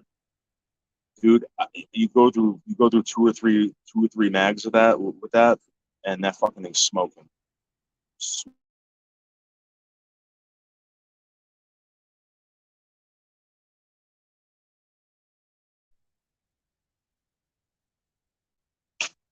smoking to the point where you can't hold it anymore. You're dumping mags, holding onto the magazine, but you can't touch that fucking thing. It's so hot. I don't know how these guys are. A lot of these guys wear gloves now. Whatever. I'm surprised that they're not putting like oven mitts around that shit. But yeah, you go through 3 magazines. You're talking. You can't hold that fucking thing anymore. But I will say this one thing about the AK. AKs rust. ARs don't. ARs, M4s, they won't. Their ARs are they have only a certain amount of parts that are made of steel, and they are nitrided. They're really not going to rust. I mean, you have to leave them out for a long time for that to happen. But most of it is plastic and aluminum. And to be honest with you, it's plug and play with M4s. You can change anything on it. The headspace issues. If you were to take out a bolt on an AK, put it into another one, you'd have headspace issues, 100%. But not with an M4. Rarely. If I was going to choose any rifle to carry and use, I would definitely I would definitely grab my M4 clones. I have an LMT upper on a LWRC lower, and I would definitely rip that out. Go crazy.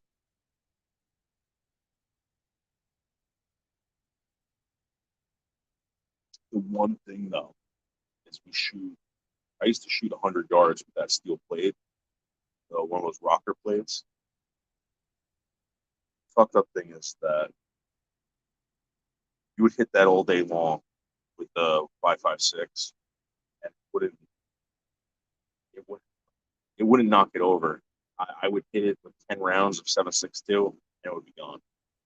It would be fucking gone at 100 yards. But then again, I was taking 300-yard shots with that with a red dot, and I was hitting fucking pie plates at 300 yards with a red dot with a 5.56. Not with my AK. Have you ever thought about how we might get our hands on some of Lolly's catfish bucks?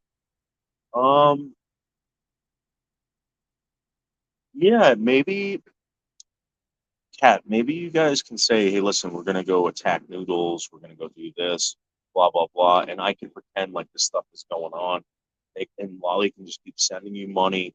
And I'll just say, oh, my God, someone popped my tires. Someone did this. I think you can do it like that.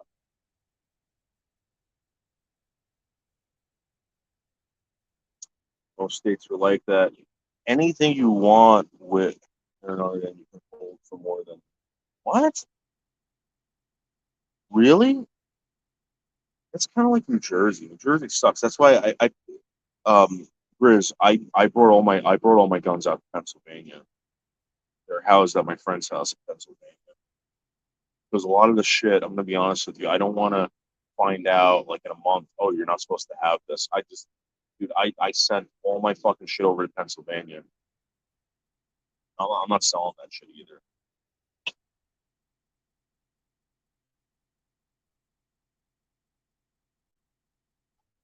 Chris, I'm gonna tell you something right now. I've seen 5.56 do some pretty nasty shit. We used to shoot cars with that, and you're definitely going through. You're definitely. I mean, if you don't hit the engine, it will go through an engine 100%. Only thing is 7.62 by 39, man. I've hit the engine block. It's ripped through the cab and out the trunk with a 7.62 by 39. And that was with like standard Wolf.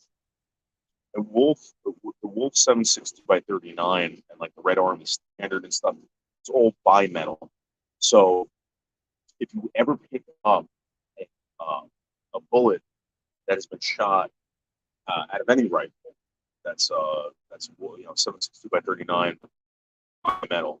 You pick it up and you're like, what the fuck? It's got a little fucking dent on it, which isn't good. I mean, it's just ripping through shit. But or you want to take out a car, you can get a car with fucking 7.62 by 39, 100%, even 5.56.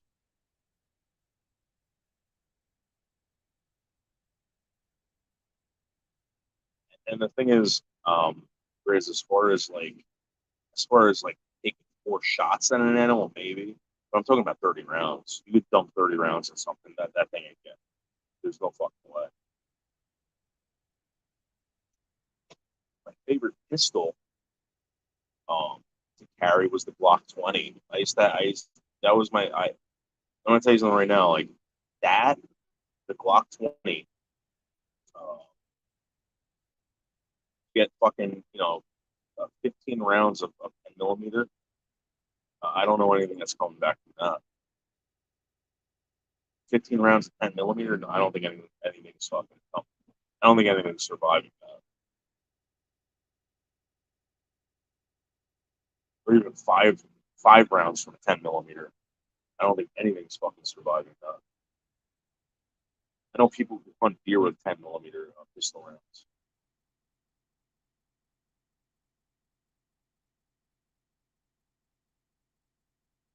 And the one thing that I hate the most are these revolver guys. These guys that say revolvers don't jam. Oh shit. Oh shit. When we had a problem with a range gun and it was a revolver, it was like, all right, put that thing away. We'll deal with it tomorrow. Because you got to take the whole fucking thing apart. The timing's off. You gotta remove the cylinder. It's when a revolver jams. Revolvers do jam. All right, when that cylinder stops spinning, fuck.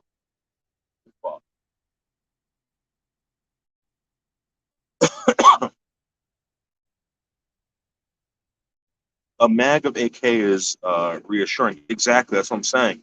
I think that's the best guide gun for anything. People would say like, oh, 12 gauge shotgun, 45-70 lever action or something like that.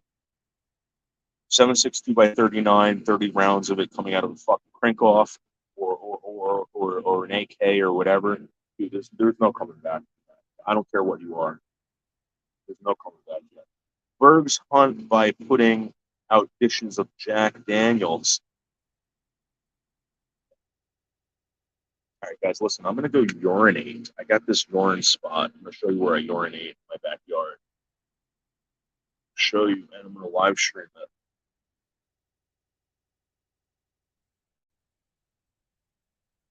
Okay. So, back there in the corner by that bush,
oh, yeah, that felt good. That felt good.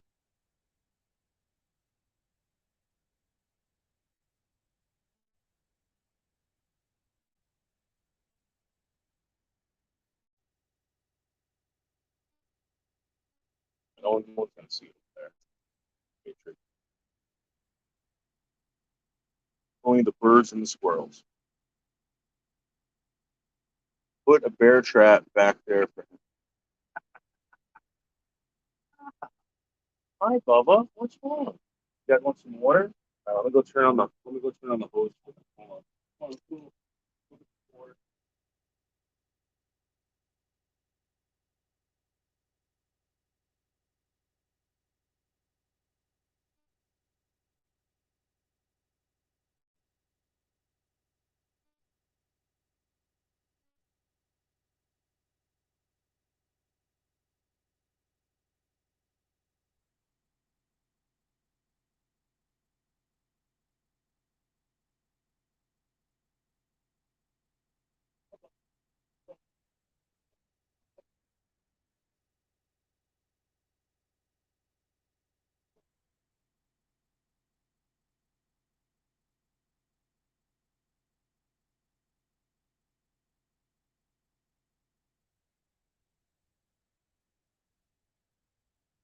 Yeah.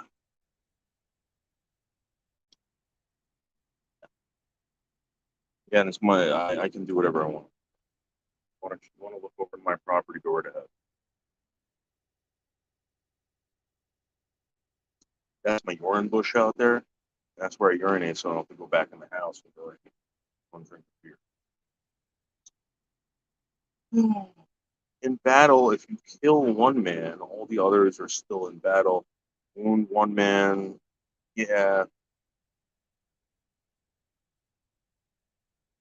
You know, they wanted to. So back in the 90s, the early 90s, did you know that the United States government actually wanted to actually switch over to flechette rounds? Did you know that? And it was the MAME. It was the MAME and kill. They wanted to go over to flechette rounds.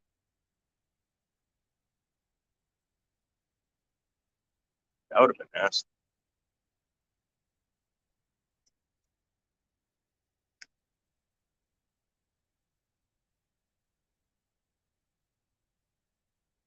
Chris, you ever see someone get shot by 5.56? They don't get one. Chris, go on YMC, right? And this is what's fucked up. Ukrainian special forces, right? They all carry M4s. They're not carrying AKs, all right? And they show these guys going through these trenches. Dude, they're dropping guys. They're doing pop, pop, pop, and they're hitting them with 2 rounds to wherever, and then they're hitting them in the head once they hit the ground. Dude, I'm telling you, 5.56 ain't that. It's killing people.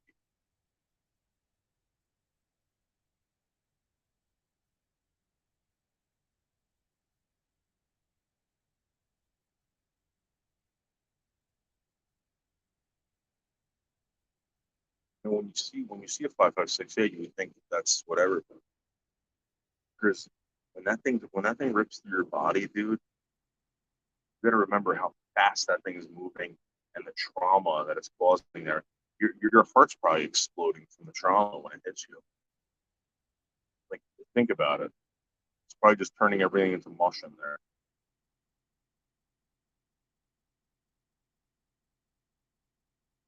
Oh, Grizz, again, I'm not saying that I ever killed anyone with a M4, but I'm telling you, dude, um, they're killing people. It's they ain't wounded people. You get shot in the chest with a 5.56, you're done. You're fucking done.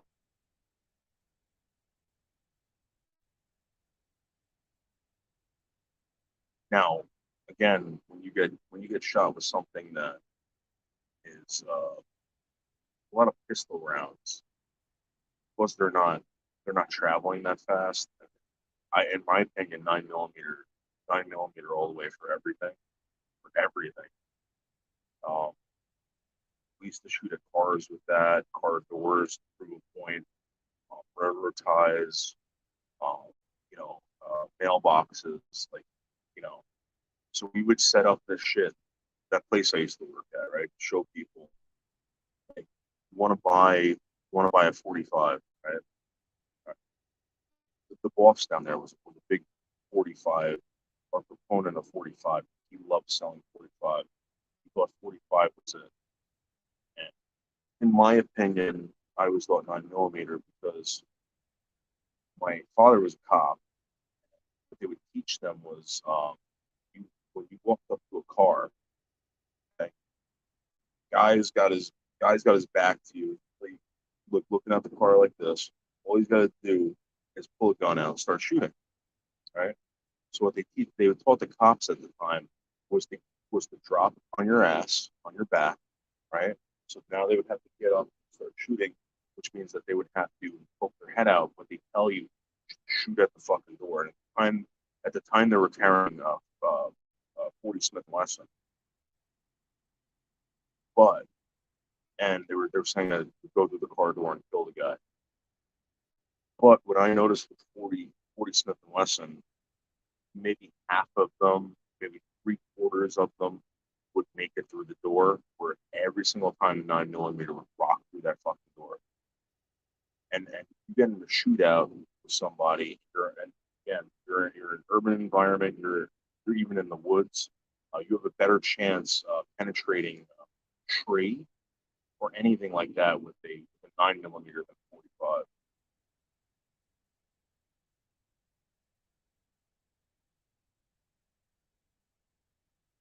Okay.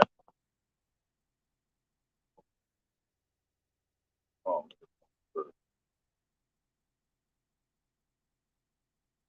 Chris, you're not going to educate me. I saw it firsthand.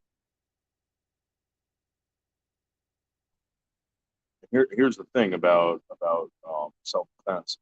I don't know anybody who just shoots 2 or 3 rounds. They're usually pulling the trigger until the fucking gun stops firing.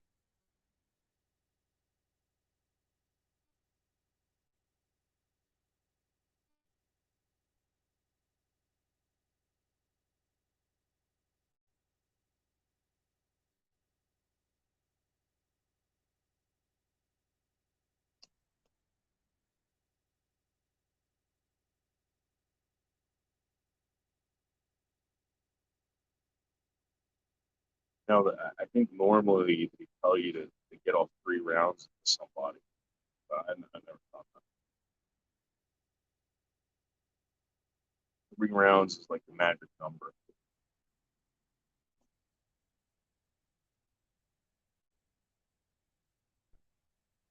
Hey, Grizz.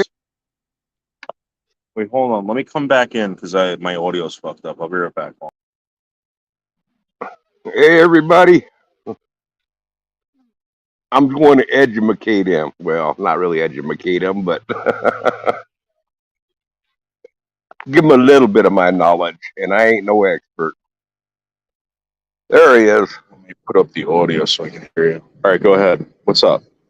Okay, yeah, what I was going to say is there's a difference. Now, I've taken down a lot of critters of different sizes and stuff, so I do know how bullets react, and I've seen a lot of other hunters using different guns, okay? And yes, the 223, or otherwise known as the 5.56, it can kill. Okay, they're a high velocity, but that high velocity can work against you when you're dealing with trying to kill in a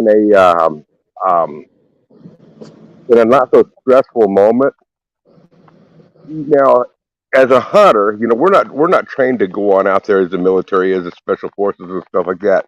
So when we're you're shooting about like once or twice, right?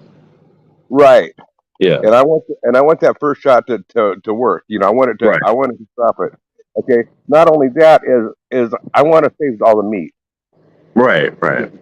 So if you're talking about hunting purposes, yeah, you shoot somebody, shoot a deer 30 or 40 rounds, you ain't going to have nothing left to eat. But yeah, No, I'm talking about stopping an animal from fucking killing you. I mean, you had to have come into contact with something like that, right? Hold on a second. If you're talking about taking down an animal, the 223 will not penetrate the shoulder blade of a moose. Okay. Yeah. My 270 will not penetrate. Even if I put a controlled expansion on my 270, it will break through the front shoulder blade of an elk. It will not go through the front shoulder blade of a moose. And if you hit that front shoulder blade of a moose with too small of a bullet, you ain't taking it down. You're pissing it off. Okay. And then once you get their adrenaline going, you got a bigger problem. You know, So, there's a far different way of using this gun that will do so much damage in the right circumstances between different sized animals. So I will say this, that I know that hunters don't hunt with 5.56. They'll hunt with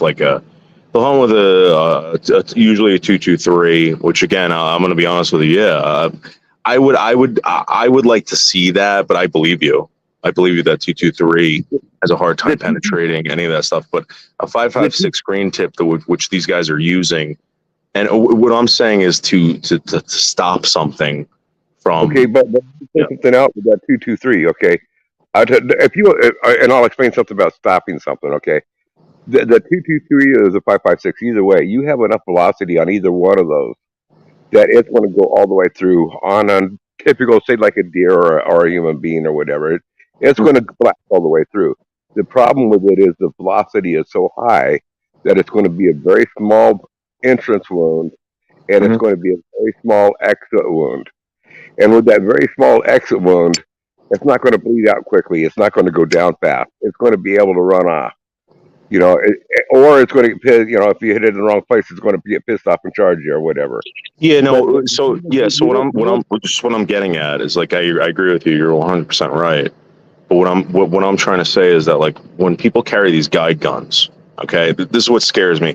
And again, I don't have much knowledge with guide guns, but I'm just talking as a guy that has had access to a lot of firearms and seen what they've done to, you know, certain things, whatever.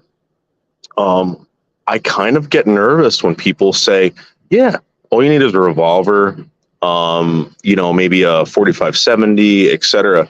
I mean, what do you think about that? Do you think that people should be carrying high capacity magazines? Do you think that that's... Yeah. I'll tell you my experience with hunting with guides up in Alaska and stuff.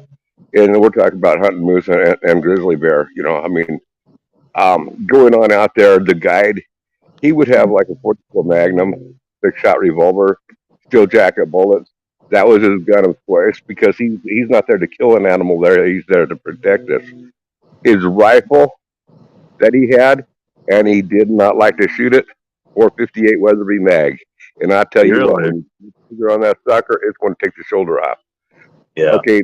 Now, that sucker's going to leave a hole, and it's going to take a grizzly bear down right now. You know, I mean, that's a humongous gun, but that's what they were using. But they did not. That was just a last resort. You know, there was nothing else. Doesn't that scare you, knowing that, like, that, you know, let's say you're using a rifle like that, okay? Usually, it's a bolt action, right? So to get off 2 or 3 rounds from a bolt action like that from a charging bear, and listen, I've never been in that situation. These guys know better than me. I don't have much confidence in that. I have confidence in, like, having high capacity magazines, something that I can just. Yeah, I've only had it with bolt action, and trust me, I can get off the amount of rounds that I need to get off. And on top of that, when you're using a high capacity, you know, when you know that you got 30 or 50 rounds in there, you know, and you probably squeeze out 30 or 50 rounds, you might hit that deer or hit that bear or that elk maybe 5 or 10 times. When I pull that, and I only have 4 shots in my rifle, I know that every single one of my 4 shots is going to hit, and I know every single one of my 4 shots is going to hit where I intended it to hit. Right, and then that's hunting. That's 100. I would rather have somebody that was a little bit calmer that can face the situation than in the mad rush to squeeze off rounds. So have you ever been in that situation where, you know, an elk or maybe possibly a bear that was kind of aggressive coming at you? Yeah, I had a grizzly bear several years ago that the guy that I was hunting with, we both had a 338 Weatherby mags, is what we were both hunting with. And he emptied his rifle. I froze for a while, and then before I finally shot, I mean, freaked out. This was like 300 yards off when he first shot. 300 yards from a charging bear, you said? Grizzly? The bear was up sniffing the air. He was up on his hindquarters when he let off that first round. It wasn't charging. Okay, I hadn't shot yet, and then I seen him drop and charge, and I seen. By the way, I had my scope on him. I seen the shot hit. Okay, the bullet hit. I seen hair fly out the backside of the bear. He hit the bear. It had an exit wound, and it came charging. He emptied his rifle.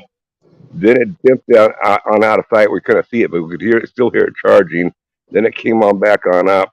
Then I emptied mine, and then he pulled out his. He had a 44 Magnum with a steel jacket bullet, and he shot it 5 times with that gun, and it dropped from us about 30 feet away from us. Wow. Okay, now those were the big guns. Now don't tell me that your 223 or your 556 or whatever you want to call it is going to have any impact on that deer or on that moose there for protection. It's not. Wow. It's a huge difference when you're talking about hunting game that has a lot more dense a bone mass than a human or a deer or even a cow.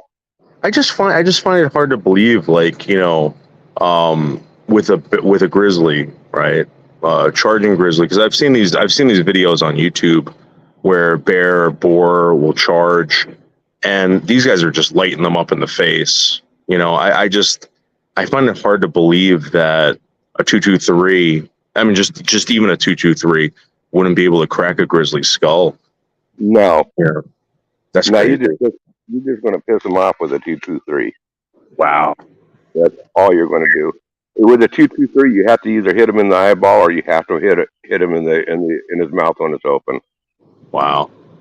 That means you have to be extremely accurate. And yeah. One more thing about bears, their heart, if I remember right, their heartbeat is only like 8 heartbeats per minute. You can blow out a bear's heart, and with only 8 heartbeats per minute, if I'm hearing this right, now maybe that was the hibernation, but their heart rate is a lot slower. So when you blow their heart on out, they can go a lot further than we can with our heart blown on out. Yeah. So this is what I would do. Okay, I would unload as many bullets as I could into this thing. I'm talking about a bear. All right, I'm talking about a grizzly. I'm walking around, and let's say I got my, you know, whatever, and I see this thing like maybe like 10 or 15 feet away. I mean, if a bear is that close, you're dead, right? There's no coming back. I mean, what would you need to stop a bear like that? If it's pissed off already, yeah, but what made it so pissed off so quick?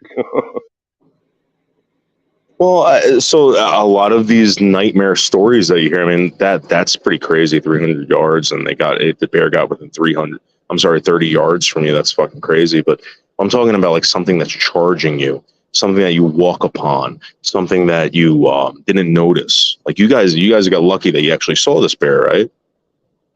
This bear like actually smelled you guys and was like ready to come get you. We were hunting bear, so yeah, we was lucky we found them, yeah, and got them. But no, I mean the thing is, when I was going on up, I would, you know, people say this is stupid and it's probably right, but I went into the woods all the time without any firearms up there in Alaska, knowing that was grizzly bear country. And I wasn't like the grizzly man that was trying to be the bear man and get us, because, you know, I mean, I made as much noise as possible, let them know that I was everything, know that I was there. I mean, I wasn't going to surprise anything. I wasn't, you know, what I'm getting at is I wasn't stupid about stuff. And when I seen a bear, if they were eating, I stayed way away from my side. You know, I mean, so if you do a bunch of different stuff like that, and you know what calms bears, I mean, like, actually, seriously, I've seen this happen with a bear, mama black bear, you know, a black bear with 3 cubs. You know, I stumbled across one. 3 cubs were playing in a tree right in the road, and I was just walking down the gravel road and stuff, and the mama bear, the sow, I couldn't believe it, but she ran off about 100 feet, 100 feet, maybe 150, and I already knew I had other experience, but this is the best one that illustrates it. I started singing softly. And that mama bear, she turned around, sat down, and just listened to me start singing softly. That bears love soft music. It calmed them on down. Then I decided, well, I'm going to see how close I can get to these 3 cubs because they didn't leave the road. You know, she was leaving the cubs behind. I got up to within about 10 feet of them. The two that was on the road trotted on down to Mama. There was one up in the tree. That little cub sat down in the middle of the road, just sat there listening to me singing. Till finally I backed up a little bit and she trotted down to join her mom. But I mean, my point is, if you know different stuff, it doesn't have to be necessarily an end all situation. I just again, I hear about these stories, and I've never done it. I've never been in that situation. But you're telling me 30 rounds of 5.56 to the face, all right, that would do nothing to a bear. And then again, this is coming from somebody who's actually been in that situation, of seen bears get shot, etc. It definitely would not do anything to a grizzly bear. Wow. You just pissed him off. A black bear. I believe you. I A believe black you. bear. I couldn't say on a black bear. I would say that there's a good chance all you're going to do is piss him off. You know, if you were gonna say like best guide gun, if you were gonna carry a guide gun, you're walking through the woods. You know, what are you carrying? And it's solely just for self defense. I'm only going to pull that trigger if Right. a 458 Weatherby mag. Really? Yes, because if I have to pull that trigger, I want to make sure that first shot is going down right now. And you're promising me that one shot you're gonna drop it. I'm promising you that if you hit a grizzly bear in that skull, his head's going to basically almost blow up like a watermelon. Wow. Yeah, then maybe, hey, again, I don't think I would be calm enough. I really don't trust myself when it comes to that. But I believe you. That's Noodles. I'm not saying this to run you down or anything else like this, but this is for real. Going out in the woods uneducated with the firearms, knowing what they can do, and forget about what you've seen on YouTube and everything else. You don't know the situation of the stuff. To actually go on YouTube and say, okay, I'm going to defend myself based on my knowledge, what I've learned here, and here. Yeah. There's no experience for real life experiences, and the only way that I would recommend that you got any of this type of knowledge isn't from listening to me or anybody else, but actually hunting with people and actually experiencing it day in and day out, or quite often. Been a portion of your life. I believe that, because I didn't know what these things did to car doors, to tires, to anything like that until I actually saw it myself. And I've never had to shoot a bear like that. I mean, I've seen black bear get shot. A black bear, 150-pound black bear, 200-pound black bear, whatever. But grizzly bear, I've seen stuffed grizzly bears, dude. And I'm going to tell you something right now. I've never seen anything more scary in my life. When you actually see a grizzly bear, and again, I've never seen a live one. I've seen a stuffed one. I can't imagine. They're truly monsters. They are. But I'll tell you what's even more scary to me than a grizzly bear. Yeah. To me, a lot scarier than a grizzly bear is a bull moose. Yeah, so like that's another thing. Like, I mean, I see these guys running around with 10 millimeters, and they take down moose with 10 millimeter. So what's up with that? Under the right situation, and they're probably in a group maybe, so there's more than one gun that's going to be able to take that special shot. I don't know the situation there.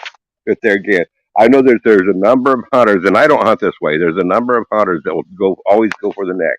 You hit them in the right spot in the neck, break the neck, and they just go down the right spot. Yeah. I don't hunt that way, because if you miss your shot by an inch or so, all you've done is wound him, and he's going to run off. Okay, so I never shoot for the neck. I never shoot for the head. I always shoot for the mass. Shoot for the body. Right, so the common man, the common man who's not running around with a Weatherby Magnum in the woods. I mean, what do you suggest? 12-gauge shotgun? If you're talking defense, yeah. Yeah. So 12-gauge shotgun would be really good. But not against a grizzly bear. Not against if you're going to use the 12-gauge shotgun against a grizzly bear, you better like cut some rebar, load it with rebar or something, because ain't no lead going to penetrate its skull or anything. Yeah. But you put rebar in a 12 gauge and it will break the skull. So yeah, But I see you these know, Bernanke rounds, right? And it's like tungsten rounds that they use on these grizzly bear rounds. I think they're 3-inch slugs. And the fucked up thing of I bought a pack of them one time. I think they came in like, I think it was like 5 rounds, 6 rounds. I'm like, oh, let me check these out. I brought them upstate, shot them. It blew, dude. I swear to God, it felt like it didn't feel that crazy shooting it, but I remember a lot of black smoke coming out of my. I shot it out of a Mossberg, and what happened was the pins that were holding everything inside fell into the gun, which means that the actual housing expanded, and the pins. Yeah, I'd never seen that before. I remember I sent the shotgun back to Mossberg, and I said, "This has got to be fucked up. There's no way it's not fucked up." And they said it was perfectly fine, but I'd never seen that before. Yeah. But just one thing: whatever you're going to shoot in the woods, yeah. The way I look at it is, I want it to be able to penetrate through, but I also want the shell to be a big enough diameter that it when it makes impact, it will knock it over. It will hit hard. Now, you take a small diameter shell that's the size of a 22, basically. The 223 is not much bigger, hardly any bigger than a 22 shell in diameter. You take that little bit of a hole, go traveling at what, 3,500 feet per second. You know, when it hits, it's like, did I just get hit? Yeah. I'm talking just one shot. Did I just get hit? What happened? Something just happened. What happened? But if you take like a 270 with a controlled expansion, it hits that little hole. But when it hits a little rib or something, it starts tumbling, and it still makes a big velocity in a deer. Has enough velocity while that bullet is tumbling inside the chest cavity. It's going to leave an extra wound the size of a 50-cent piece, and it's going to bleed out fast. And not only that, when it hits, being that it hits that hard with that much velocity and it has that much expansion power to it, it's going to make the deer do a somersault. I mean, just about every single one that I've shot in the chest like that, just about every single one has done a somersault. I see a lot of these hunting videos, especially with bear, but with bows and stuff like that. And these bears get drilled, right? And they're like, what the fuck? And they start biting at the thing that, you know, and yeah, they do a flip and they take off. So yeah. It's scary. I do not trust one bullet to end something like that. That's just. Well, I would rather trust myself to be able to make that very first shot count. Maybe when you're here, how we're going into fire season now, I don't know when you're going to be here. Probably won't be able to do any shooting. I mean, we're red flagged today, but you know, it'd be great to go on out there and give you some shooting scenarios that I could put you through that would kind of educate you on that one shot. Because you know the thing is, practice on somebody all of a sudden yelling all at once, and you placing that shot right where you need to place it. You know, do some practice with that. Try to have people distracting you and doing all sorts of stuff. Yeah, no, I believe it.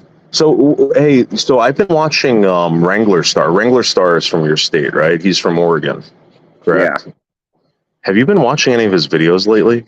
No, I quit watching him.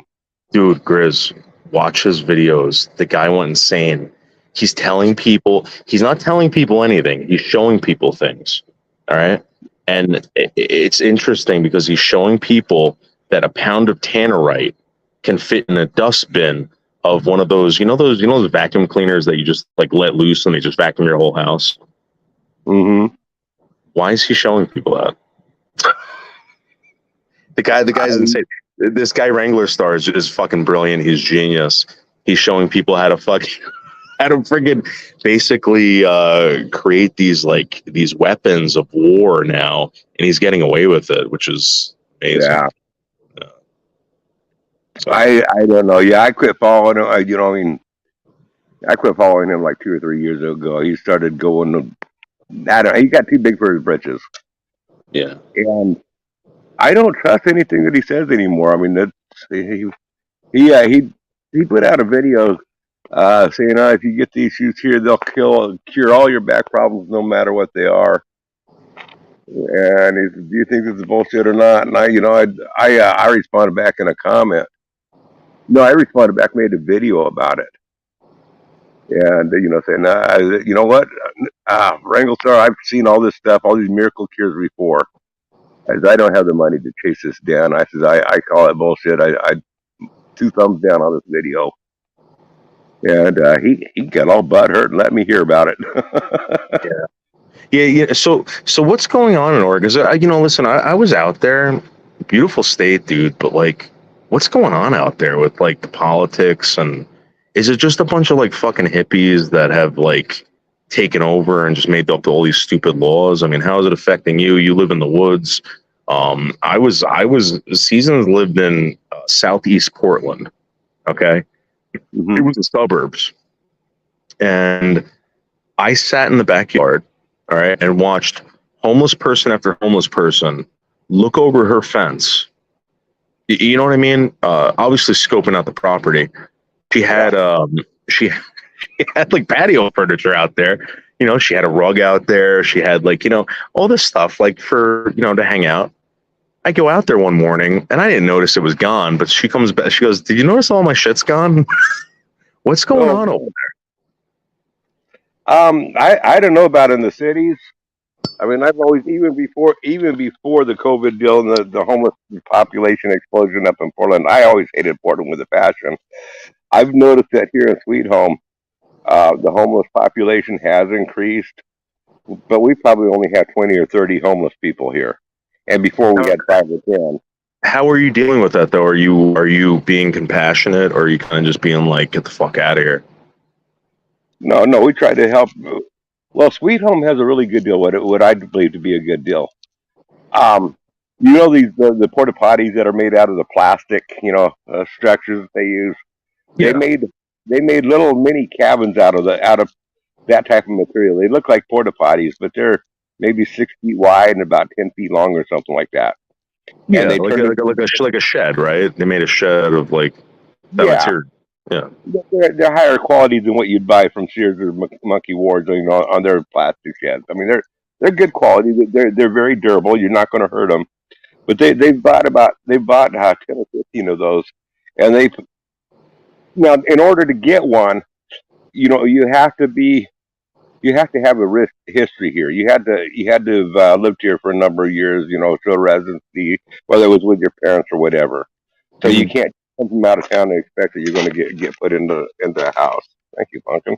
And the other thing is, you have to sign a deal that you will not use any drugs, at all. And they have to be they're in a locked in compound type of deal. They have to be in by, I think it's like 8:00 in the evening. Everybody have to be. Yeah, we have that here, but it's in apartment buildings. Yeah, it's like So like here's the thing though. You obviously people mess up, they get kicked out. Then where do they go? You know what I mean? Well, at that point in the game, if they mess on up, they got to figure out. A person made their bed, they got to learn how to sleep in it, or they got to learn how to make their own bed. I mean, you can only help somebody so much. I'm all for helping people out, but you can't help somebody that says they want to be helped, but they don't show any improvements in the help. What do you think should be done about this? I mean, do you think that they should be offering these people jobs, like maybe affordable housing? Like, what do you think is the solution? Oh man, that's a loaded question. I mean, that all depends on the individual. That's what I've noticed. A lot of these people are choosing to live this lifestyle for drugs. Yeah. There was one guy that I knew that had colon cancer. Okay, and he was just a carpenter and stuff, and then did a low life carpenter, and he didn't have much money and stuff, and with the colon cancer, obviously he couldn't work, that which means that he couldn't pay for his insurance. He didn't have insurance anymore, and he couldn't work. He got kicked out of his house. He became homeless. He got on SSI, and he got the health insurance, the SSI insurance, whatever they call that, and they was able to remove his colon, and he's back. And they put the money on into him. They invested in him. And he was able to get back off of his SSI, go back to work and everything else, and became a protective citizen again. So, just because somebody needs the help, I'm all for helping these people, okay? Yeah. This guy was not wanting this. I mean, when he went on it, he wanted off as soon as possible, and he worked to get off of it. Those are the people that I want to help. How do you sort through the people? You're talking about picking and choosing people, though. When it comes to government, they normally don't do that. It's like, But that's what they got to do. They got to go through. They got to come up with some type of picking and choosing process that is fair and that works. Yeah. And I don't. That's the tough deal to it. What is the right solution to it? Do you think it has something to do with mental health? I mean, so this is my solution. This is what I've seen. I've seen people that truly need help, that want help, they get help, and they become productive citizens. They get back on track, right? But then there's people that are just fucking insane, man. And it's like, what do you do with those people? I think you got to open up these facilities. I think you got to get people in mental facilities again. I mean, why? I think if they said, okay, we're going to let everybody get in on the program, but after 6 months of being in on the program, we've gotten you in a facility where you have an apartment or whatever, or a studio apartment.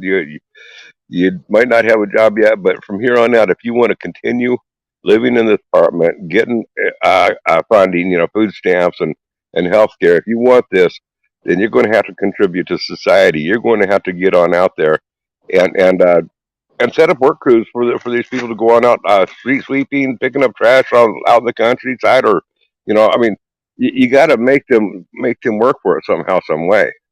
Yeah, there has to be an incentive to get what they're to earn their way. Yeah. Now, Dimitri's been people have been bringing up getting lost in the woods out there.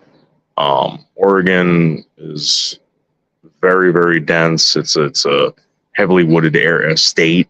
What do you think about getting lost in the woods? Do you know people who get lost in the woods? Have you ever been lost in the woods? Have I ever been lost in the woods? I've never been lost, but I've been on a few walkabouts out in the woods. You never got lost at all? Because I went upstate. This place where I go upstate, right? I bring this fucking Irish piece of shit. This guy, Sean, right? And I'm like, Sean, listen, I know you're Irish. I know you're a piece of shit, but don't make my weekend any worse because we only got 3 days out here. Whatever you do, don't get lost here. Because I've walked through these woods, right? And if you walk past a bunch of pines, all right, you turn around and you don't see the road anymore, you can totally get lost. Okay. I love people like that. This fucking guy, Grizz, I swear to God, I wanted to kill this guy. He got lost within the first hour that he was there, spent all day looking for this fucking guy. Eventually he found a house. He got back to someone drove him back. But I mean, you've never gotten lost. You've never been turned around. You've never been, you ever seen Bigfoot? I mean, I know you joke around about it, but you think that Bigfoot's a hoax, right? Yeah, it's a hoax. I don't believe in Bigfoot. Hey, talk about the guy getting lost. I got a story on that. Several years ago, on the way home from work, during the week, it was hunting season. Our hunting season lasted a month here. I'd quite often I'd hunt on the way on home. I'd take some roads out. Michelle. I'd take some roads out in the back. Hello. Wait, Michelle, hold on for 1 second. Grizz is telling us a fascinating story about fucking chickens in the woods. Go ahead, Grizz. Anyway, we go hunting on our way back home, from work and stuff. This one kid, this buck jumped right across the road, right gravel logging road, going from one hunt to the next, and this buck ran right across the road in front of us. Well, of course, we slammed on the brakes, bailed on out. There was 3 of us in the vehicle. We bailed on out to see if we could get a shot at that thing. Well, you get so dense in the brush there, about 10 feet off the road, you can't see nothing. Yeah, it's wild. If you never experienced that, I experienced that, and I'm deathly afraid of getting lost in the woods. The one thing that I've noticed about getting lost in the woods, 30 feet from the road, we could get 30 feet from the road, and he was lost. And So it took us 2 hours to find him.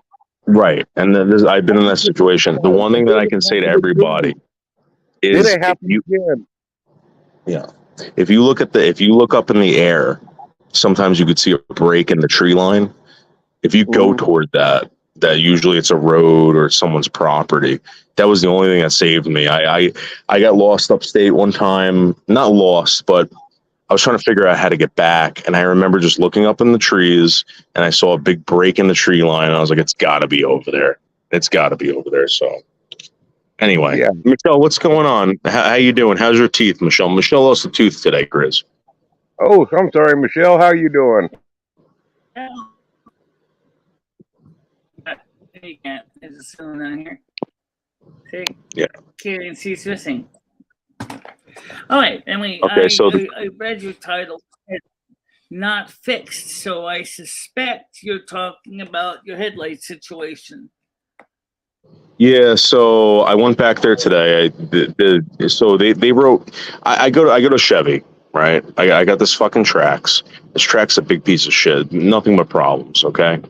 I go there. I paid $200 for a diagnostic checkup, right, where they tell you what's wrong with the car. Guy comes back and he says, it's the headlights, the bulbs. I said, I don't really think so. He goes, trust me. He goes, that's what it is. He goes, we can replace them for you. It'll be $300 something on top of the 200, whatever. I was like, get the fuck out of here. He's like, I don't blame you. I go to this auto parts store. I get the bulbs. I plug them in. They don't work. I go back there and I said, listen, here's the piece of paperwork. It says right here, you guys diagnosed the car. What the problem is. That's not the case. I got the headlights here. Prove me wrong. He told me that they're going to give me a loaner car and they're going to find out what's wrong with it and they're not going to charge me anything. The problem with that is I think it's the alternator. And the alternator's fucking up something with the relays in there because I hear the relays going off like, I can hear them. So something is really wrong, and hopefully it's not a big fucking issue. If it is, Michelle, I apologize, but this is going to cost me a lot of money, and I might not be able to get out there for a few weeks. This weekend I will, Michelle. I'm gonna get a car. We're gonna go out. We're gonna travel, and we should be fine. But next week, I don't think it's going to happen, especially if I have to pay for an alternator or something or more relays or whatever. So let me see what this recap is. You think we're going to have to postpone this weekend? No, this weekend we're good. I'm just talking about the following couple weekends. I think that we might have to postpone it, depending on how much it's going to cost me. Yeah. Really? Yeah, okay. That's fine. I can understand why. If it's the alternator, you don't want to get stranded somewhere with a dead battery. No, I mean I have the battery pack to jump start it, but the thing is that I want this fixed. I don't want to have to keep doing that. I want headlights. I want this car to work, but we'll see. Maybe you should ask the guy for trading. Not trying to be funny, noodles. Maybe you should just ask him to trade in the vehicle. If I trade it in, Michelle, again, I'm paying $300 for this piece of garbage. $300 a month with $7,000 down. I mean, I'm not getting any deal. I don't need my car payments to be $500 or $600 a month. I won't be able to afford that. Yeah. And I'm definitely not paying that in a fucking brand new Trax. No way. Grizz, did you see this morning how much these trucks are costing? A Tahoe, They wanted $87,000 for. There was a Silverado there. They wanted $50,000 or $60,000 for one, and there was a 2500 with Duramax, Allison transmission, blah blah blah, single cab. They wanted over $43,000 for that truck. What do you think about that? My old white truck that I have out here, this white one that I paid $500 for, I can sell it right now for $3,500. Yeah. You know, the price of the trucks, are whether it's used or new, I mean, they're ridiculous. Yeah, I won't sell mine because I couldn't afford to replace it. I forgot who was saying this, that you really can't find any good pieces of shit anymore. Like the cars for kids and all that crap have basically taken away any of the cars that would have been for sale, like a used car or whatever. People were just donating these cars to these organizations, and they just turned them into scrap. Can't find them anymore. Yeah. Well, I think that a lot of that started. Remember when Obama did the car? You know, you turn in a car and they would just crush it, but they were giving the government was giving it like a $5,000 rebate if you turned in a car, an old vehicle, or something like that. Yeah. You know, that was a thought, and ever since then, it's got harder and harder to find cars for teenagers or something to get by with. Now today they just came out and they said that I guess the Department of Transit just okayed a vehicle. It's a car that can fly. Did you hear about this? No, I didn't hear about that. I have heard of something similar. Yeah, it was all over the news, right? So they're saying this car is totally legal. It's an electric car, and they're saying that it's $300,000. $300,000. So I can't wait to see the first flying car and fucking. And who the hell is testing that, by the way? Who the fuck is testing that? And where did they test that? And to be honest with you, when you hear about all these UFOs in the sky, and then you find out that, hey, a flying car got okayed to you know, it makes you think, you know. All UFO means is just unidentified. It doesn't mean it's an alien. Right. The first thing is a car like that has to pass both certification from the Federal Aviation Administration and the Department of Transportation. And some of the requirements for each are very different. For example, for the FAA, they say you can use a polycarbonate windshield, but the Department of Transportation requires you to have a safety class windshield. Likewise, with there was one prototype in Europe that does meet European Union's equivalent of the FAA and the Department of Transportation specification. But in order to fly it, you have to have a pilot's license. Yeah, right. Drive it, So you have to have a driver's $300,000 on top of a pilot's license and a driver's license, and I don't know who the fuck's buying this thing. But anyway, it's out there now. I got a feeling the same way with it was even created in the United States. I could just see a driver's exam, right? And I say, well, here's your permission, or here's your temporary driver's license. Now I gotta go get your FAA flying certification so you can drive home from work. Hey, Michelle, I would buy that car airplane, but I'm waiting for them to come up with the one that's a car airplane boat all in one. Yeah, there you go. Now, Michelle, if they were gonna turn you, if Elon Musk came to you and said, "Hey, listen, you're the perfect candidate. We want to turn you into a cyborg.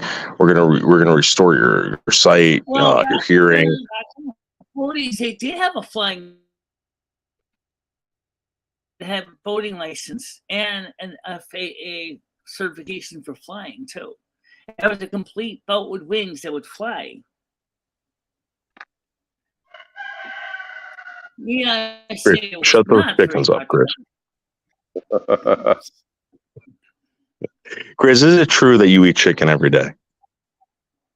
No, unfortunately, I wouldn't have any chickens left if I ate them every day. I Chris, have do you have, Chinese. yeah. Do you have one of those like nasty roosters that constantly attack you? Do you have one of those? I watch this No. stuff on YouTube, dude, and it blows my mind. It blows my mind. These Well, people with these chickens. So for those of you who did not know, that right now we are streaming doing our StreamYards from our bedroom. This is my laptop here. You can see the closed captions on the top of the screen. And of course, this is me. And this is the teeth.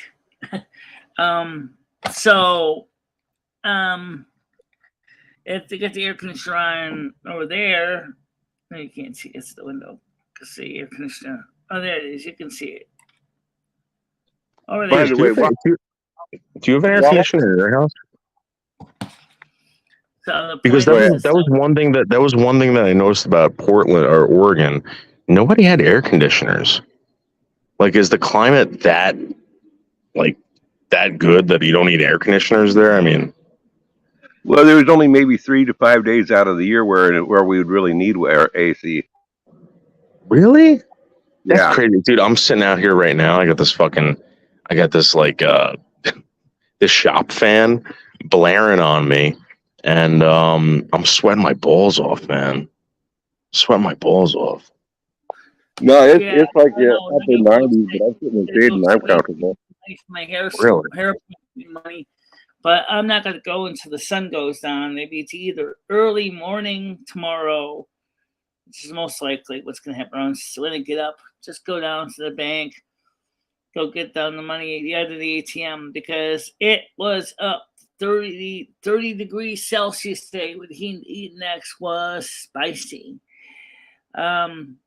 So, and I was, just getting hot in the other room there. So this is one of the reasons why I said I wanted to get that Mac Mini, because we could have had the same software running on the Mac Mini as we do on the other computer. It only draws 86 watts. It doesn't get really hot. Oh, by the way, for those of you who did not know, incandescent light bulbs are now officially a no-no in the United States, along with compact fluorescent curly cubes. They are no longer allowed in the United States either. Only LEDs are allowed in the United States, or specialty bulbs like appliance bulbs, or maybe service bulbs.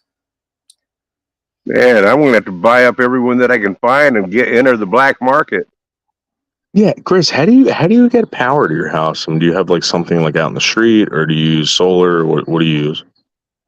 Well, there's a power line down across the road from me that it comes up here. Well, we have a consumer power. Okay. Do they like does the power company like rent property from you or anything like that? Well, they have an easement coming into our property to bring the power in, but no, they don't rent anything. Yeah. So I remember I had a friend out in the Carolinas, and he was like, this power company, they want to control everything, so they have to like lease property from people to put lampposts in. It's a pretty good deal. They're getting power, they're paying for it, and the power companies are actually paying them to lease the properties. But like, yeah, there are situations. We said, yeah, you can get a speeding ticket in the air, because if they see that when you put in your flight plan, if they see you're getting there sooner than expected, then they're going to charge you for that, for going over the speed limit as specified in your flight plan. I mean, you got to remember, as a pilot, you got to consider headwind, tailwind, and if they see that and also they can look at the logs on your the plane, see if you actually were giving it a little bit extra speed than you should have. And so you're saying that these guys can get tickets for flying too fast? Yeah, they can. So they can get tickets. I had a friend who had a pilot's license, and he was telling me that, let's say you're, I don't remember if you guys remember Harrison Ford. He had to do an emergency landing at a golf course somewhere. Yeah. This was years back, and he was telling me, he goes, what they're not telling you is that the FAA, or the whatever it's called, is actually writing him up thousands and thousands of dollars of fines. I said, for what? He goes, even if you have to land and make an emergency landing, the flight, whatever, the FAA will have to write you a ticket for that. Oh, I yeah. always found that very bizarre. Very bizarre. That's stupid. That probably depends on where you land or if you have any other options. Yeah, but come on. Can you imagine that? Can you imagine if, like, I mean, who's going to be thinking about that? I mean, to be honest with you, we had a plane land in a golf course here in the early 2000s. And it was a big deal, and like everyone survived. Like it wasn't like a crash. Like the guy landed and everyone survived. And I remember hearing that, yeah, the FAA or whatever wrote this guy a freaking ticket. I was like, oh, wait a second. Well, what's worse? You know, him crashing into a building or into a house and killing a bunch of people. They should be giving these people medals of honor. I never understood that. Well, where does all that money go that they collect from fines? What is the money used for? Cocaine. Hunter Biden spends it on cocaine. I mean, let's take a simple example. A driving parking ticket that you said you got from the city of New York because of the situation of the work and the construction of the bus lane. What do they do with the money after you pay for the parking or the ticket? What does the money go for? It's going to those new fancy crack pipe dispensers all throughout Manhattan. I don't know if you heard about those. Really? That's where it's going. Shit like that, Michelle. Unbelievable. It doesn't go towards improving the roads. I'm going to be honest with you. I don't know. But I see people in Manhattan, Michelle, breaking laws every fucking day. And, you know, I work in Manhattan. The worst thing that I ever saw, okay, was during the Antifa and Black Lives Matters riots that took place in Manhattan. They were burning down buildings, breaking windows, spray painting, whatever. The cops did nothing about it, right? I was working in Brooklyn at the time. They had just set fire to the Brooklyn Bridge, and they were ticketing people who were parked incorrectly. I mean, that's the most disgusting thing I've ever seen in my life. They were writing fucking parking tickets while all that stuff was going on. In New York City, they'll make you sit on a cheese grater bench saying it's good to keep homeless people off of, but yet you can't even comfortably sit on it, even if you're waiting for someone to come out of a store. Now, that's even more stupid. Yeah. If you people in the city of New York are so worried about homeless people, then why don't they get off their duff and actually find a way to actually eliminate the homeless problem by finding a way that works to reduce the cost of rent? So they tried that, Michelle. They tried that, and this is what they did. Okay, what they did was they took all these homeless people that were living in encampments underneath all these bridges in Manhattan, and they said, "We have a place for you to live." They brought them out to the islands, further out from Manhattan. And what they noticed was that they were coming back.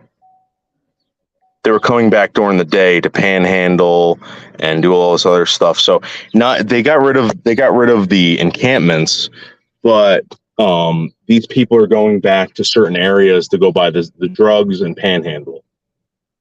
You know, well, that's it. It's a dead giveaway.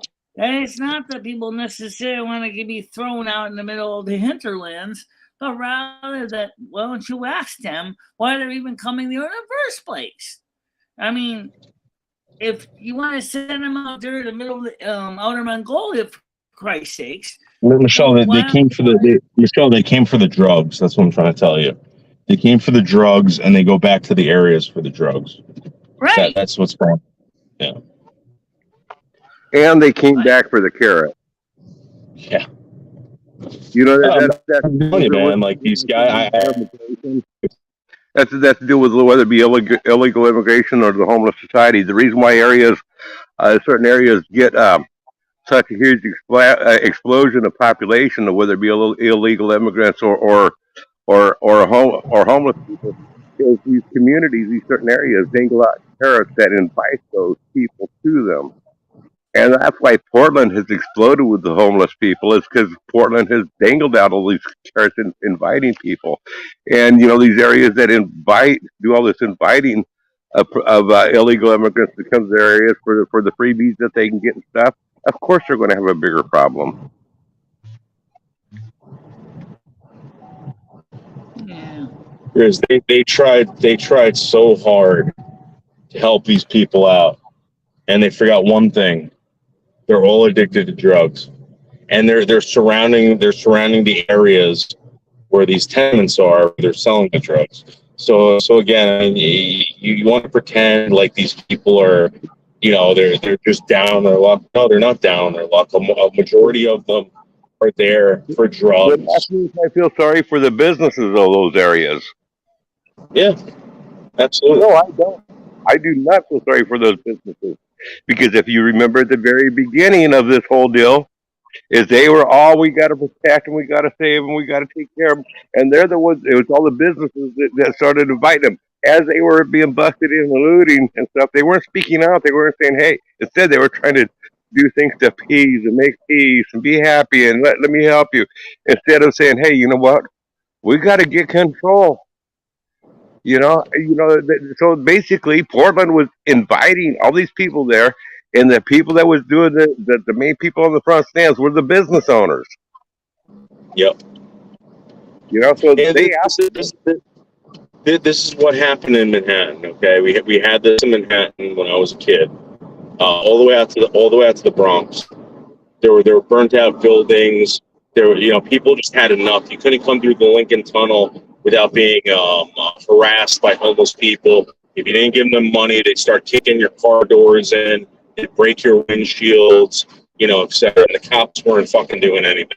They had to elect a right-wing mayor, a very conservative mayor, to enforce these laws. And the whole time this guy was doing this, they were calling him a Nazi. They were saying he was, he was hurting people, etc. Because of the last 20 years in Manhattan have been like an absolute pleasure, with the exception of 9/11. Okay, and the reason being was because they elected a mayor named Rudolph Giuliani. Okay. Mm-hmm. That's the truth, and a lot of these people do not believe in this stuff. They believe that right wing and equals Nazi, blah blah blah. To fix Portland, I'm going to tell you something right now. You're going to need a very strict conservative leadership there, and eventually it will come, and they will call this guy a Nazi or this woman a Nazi. And you will reap the benefits for the next 20 years, and you'll forget about it, and then you'll elect a bunch of other fucking hippie losers, communists. That's what's going to happen. Unfortunately, that's true. What gets me is how many of the Democrats believe that Republicans just want to throw the homeless and the illegal immigrants completely on the street, and they were so abusive. I don't hate illegal immigrants. I really like them. I understand why they're coming here, and I don't blame them for coming here. I blame our politicians for how they've handled it, and we need some tough love. Yeah. So here's the thing: when my parents came here, okay, they didn't have all these social programs. It was either you sank or you swam. They gave you the opportunity to do it. I don't know how in 2023 a person with a third grade education is going to come here and succeed at anything. Our own citizens with third grade educations have a hard time doing that. I don't know how the hell somebody from another country that doesn't even speak English is gonna fare too well. Yeah, but regulation is good for our country. Yeah, but Chris. My grandfather, right? I think he said when he was in third grade, and that was it. He got laughed at. He got laughed at school They sent him to school in his sister's clothes. There was no clothes for him to wear. He used to wear a dress. And he said, fuck it, I'm not going back anymore, right? So he stayed on the farm. He helped his father out. He learned how to farm, right? This guy gets sucked up into a war, right? Gets locked up in a prison, right? Has a family, and he moves here selling rags and strawberries, okay? And he got to build a business that, again, affects, I want to say, about maybe 50 to 60% of the residents in the county that we live in. Right. How is that possible? You can't do that anymore. Well, I don't know. I think it can still be done, but it's a whole lot harder. You know, Where is this going to happen? Where do you see this happening? I've never heard of I've never heard of these stories. I mean, you don't hear about them anymore. You know, it's a shame. This country's supposed to be like that. You're supposed to be able to do that. Every now and then I'll hear some story about some young kid starting out, you know, from grade school, goes out and pushing the mower, mowing his neighbor's yard, and they turn it into a super wealthy business. And then they expand from go on from there. But you know, starting that from grade school and you know, so it can be done. You know. So here's another thing. You want to start up a landscaping company and you don't have a license, they'll fine you for it. It's against the law. You can't cut someone's lawn without a license anyway. And come on. How the hell? You have to break the law. You have to break the law to make money in this country, which is beyond me. And that's the big corporations trying to gain control of the people and try to eliminate their competition. You know, corporations, you know, I know there's the big guy and we're the little guy on out there, but they don't like to have to compete with the little guy. I don't blame them. But you know what? Make it so that the little guy can make money and spend it on your product. And that's what Henry Ford did. Henry Ford was a genius because, again, the guy goes, you know what? I got all these fucking people working for me, right? What are they doing? They're just making money. They're not spending it. I'm gonna give them 2 days off a week. I'm gonna make them have a reason to buy a car and to go out and friggin' drive it and to take their families out on vacations. And you know that changed everything. Okay, but now you take where Ford is at today. You think Ford wants to make it easier to allow another small company to start building cars for 100 cars? You know, I mean, like if you had a single car garage, you could start building the car out of your shop, you know, in the backyard to start your own little automobile company. Even though you might only build 1, 2, 3 cars a year, you think Ford's going to make that possible for you? No, they don't. They don't want anybody developing a new car. They gotta, you know, it doesn't matter what it is. They've got things so wrapped up that you got to have tons of money to get anything started anymore. Or you have to have a whole lot of perseverance. And I don't think the kids these days have that perseverance of what it takes. They haven't had the parents that we had to have that drive. Yeah, but it just seems like they don't want people to participate in the economy anymore. I mean, think about it. They don't. You got people like Elon Musk now, right? That guy's being handed fucking subsidies by the federal government. He's not coming up with any brand new ideas. They're just using this guy to start a company to create things for the government. That's what's going on here.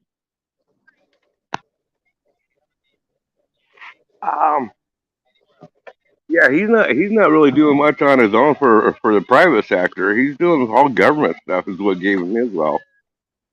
Yeah, I mean it's government subsidies for this guy. I wish him the best. I think he's the best chance of the United States ever recovering anything. But again, for a guy with a 3rd grade education to come to this country with no skills whatsoever, it's never happening. There was a guy about 30 years ago that I used to build for, 20, 30 years ago. that he was building apartments. When he started building, now I wasn't building for him back at the beginning. It was later on that I started contracting with him. But Right. he was. Thank you. I went to him after he got about a year or so. Started really exploding, getting really big around here. Yeah, I talked to him, asked him, how did he get beyond this? How did he get to this point where you're at? And he had a superintendent that ran the job that knew nothing about construction. And I'm like, how did this guy get this job? But anyway, the owner of the company, he explained it to me. He says, he says, I was hand to mouth building 2-3 houses a year. That's all I could get. I just wasn't able to get anywhere. And he says, that superintendent right on over there, he worked at the bank here in town, and we kind of got to be friends and stuff. And I told him that I had a problem with filling out loans and getting stuff, and he said, let me help you on out. And so he hired that guy into his company. The guy quit the bank and he went to work for him, and he allowed him to do all the paperwork for all the loans. And just having somebody that knew how to get loans to go on through, his company exploded. The general contractor didn't change. It was just that one guy that opened that door for him. Well, I mean, don't you think that's how, like, these major conglomerates should be? Pardon? The major conglomerates want you to buy their product. They want you to be able to afford to buy them. Because again, if you can't afford to buy them, that's like China. China wants us to be wealthy. China wants us our economy to be good, so we can buy their junk. They want that. So what's the problem now? Like, how come a guy with a lot of money, right, who might be producing a service or a technology or whatever, how come they're not making it affordable for people like us to buy it? I don't think they're thinking that way. They're not. That's the problem with the business. If businesses were thinking the way that you're describing them there, I think everything would be fine. But that's not how they're thinking. How they're thinking is, how can we get as much as we can right now from the consumer? How can we block out the competition and get what we can right now from the consumer? Never, the hell with tomorrow. We'll make so much money today, we don't have to worry about tomorrow. And that's the problem with these corporations. They're not looking in the long future for whatever reason. Yeah, just make big money. They're not looking at the health of the nation. They're looking at the health of their own individual pocket. Someone told me it's because they're more interested in pleasing investors than they are consumers. The investors are what actually makes them money. The consumer is just a reason to make the product. Yeah, I believe that too. I believe that. I think that's exactly what's going on. Yeah. No, I know. It's just that, yes, you need a license to be a dog groomer. Yes, if you were a landscaper, you do need to have a license in some states to serve landscaper, by the way. Of course, yes, you need to have a license to be a hairdresser. That's another way to get you is with recording and everything else. Well, you know this, but Donald Trump, a few months back before he got arrested, right? He was talking about how he had a group of engineers trying to figure out how to create not low-income housing, but affordable housing to the point where an average house might cost, let's say, $400,000 to build and sell. And he's saying, why does it have to be that way? Why can't we just start getting people to build them for like $100,000? And he thinks it's the materials, the way it's laid out, and I agree. I know that you build domiciles, right? So, you think that if there was a different way to build a domicile, cheaper and faster, do you think that this would help out your industry or somebody who's involved with something like this? I think you're getting into something that's going to make the big contractor bigger and the small contractor smaller. Yeah.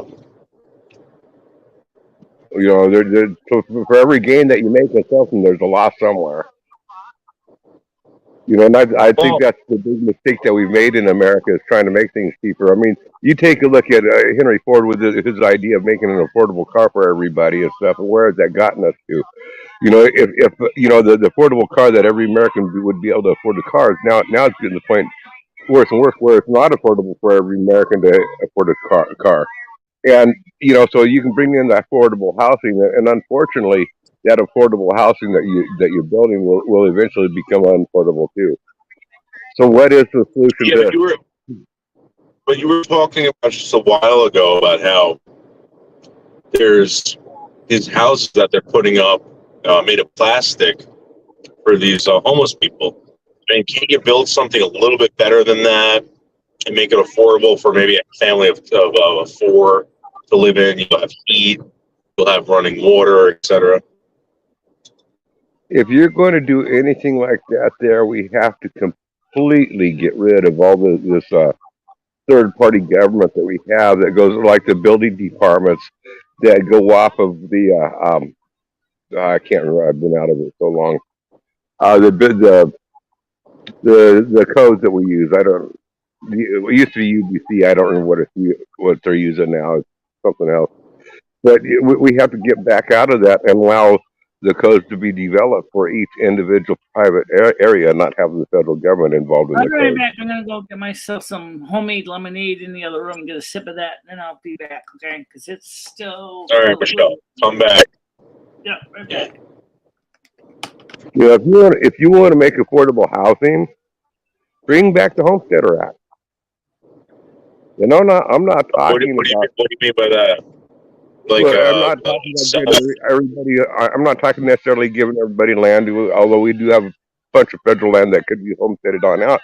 But make it possible where a person could buy a piece of land and homestead on it, and not have to take out the permits that we have to build a house. And let me explain this in depth a little bit. Okay, if you might know something really well about building a house, or you might not. But why not? Why be punished if you don't know what you're doing? Why be punished and preventing yourself from doing it yourself, or having to get a general contractor that you can't afford? Why not? You know, back in the 70s, 60s, and 70s, they were talking about straw houses. They take bales of hay and they stack them up like bricks, and then they stucco over it and put a roof of it. They're well insulated and stuff like that. But you can't build. There's no codes on houses like this here, and you had to hire an engineer. If you want to buy a house like that, you had to hire an engineer to show how, you know, do all the engineering and stuff like that, and it would be costly. The same with if you wanted to take a bunch of old used tires and stack them up like brick and fill them up with clay. You know, well insulated houses. People have all sorts of ideas on how to build some I'm nice pretty houses. sure, Grizz. I'm pretty sure that if you had a house made of used tires, okay, if you had a house made of used tires and you had 4 children living in a house, they would take your kids away from you. Well, no. Actually, you haven't seen them. There's people that have built them. They cost a lot of money because there's a lot of engineering. What they do, you don't see the tires. They stack the tires. They stuff them up in with clay, and they take like chicken wire and secure it all the way around to the shape of the tires, and then they stucco over the whole thing. And it really is a cool looking house design. It's all stucco. I mean, these suckers are mansions. We're talking about 8,000-10,000 square foot houses made out of tires. Yeah, so like if you can do something like that, right? Why can't you do it out of like recycled material? I mean, so Trump was basically saying it's not the quality of the house, it's the actual price of the material that they're using to build these things. Yeah. You know what? I mean, it's like Simpson. You know, when I first started building, there was very little metal products involved in building the house. I mean, you had your J-bolts and sometimes hurricane clips, and that was about it. We didn't use hangers or floor joist hangers or anything. We used compression blocks and all sorts of stuff. But now Simpson's got everything so tied on up that you can't build like what we used to build. What about all those Sears houses that they used to sell? You used to be able to buy a house out of a magazine. What is it? They used to call them Sears houses, and it would Oh, come. yeah. That was before my time. But you know, the local lumber yards would sell houses like that. Rusty, don't you dare! You're gonna knock me offline. What's Rusty doing? Oh, he's just working my computer like he wants to accidentally hit the space bar and knock me offline. And just being a But cat. anyway, what I was getting at with the homesteading act that I would put on in is, okay, you can build any house that you want on your property, and you do have to pay like $200 to get a permit. The permit is not to approve or condemn the house, but it's for the building department to be able to document how you built the house through the progress of it, and allow them to come in and survey and see how the house is lasting in the long run. That way, a person could try other products and different stuff, and the building departments would have a hard knowledge of, yeah, this guy came up with a pretty good idea, and this really worked. You know, so it would. Yeah, but you think that an average family of, like, let's say 4 people living in a house, okay? You think that they want to have their lives interrupted by an inspection every once in a while? When I say an inspection, it'd be like once every 5 years. Okay. You know, I'm not Well, talking about a yearly inspection. You know, just something like every 5 years they get to be able to kind of come out. They don't have to go through the house with the full detail, but they can tell if the house is settling or if it's cracking apart. You know, different stuff. And what are they going to do if it is? Nothing. They're just there to document it, to see what works and what doesn't. They're just there to see what works and what doesn't. They're just there to document it, not to approve or disapprove.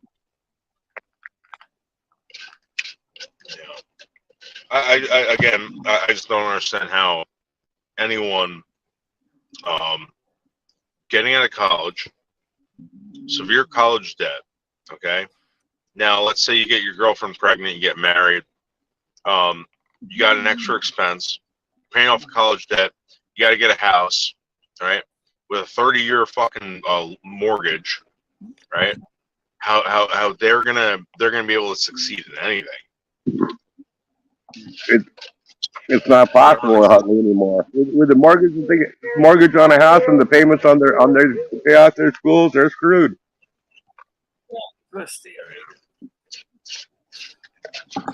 If you were going to tell your kids, like, hey, listen, you know, you can go to school, you can be in debt for the rest of your life, or you can learn a trade and start making money right away, what would you suggest?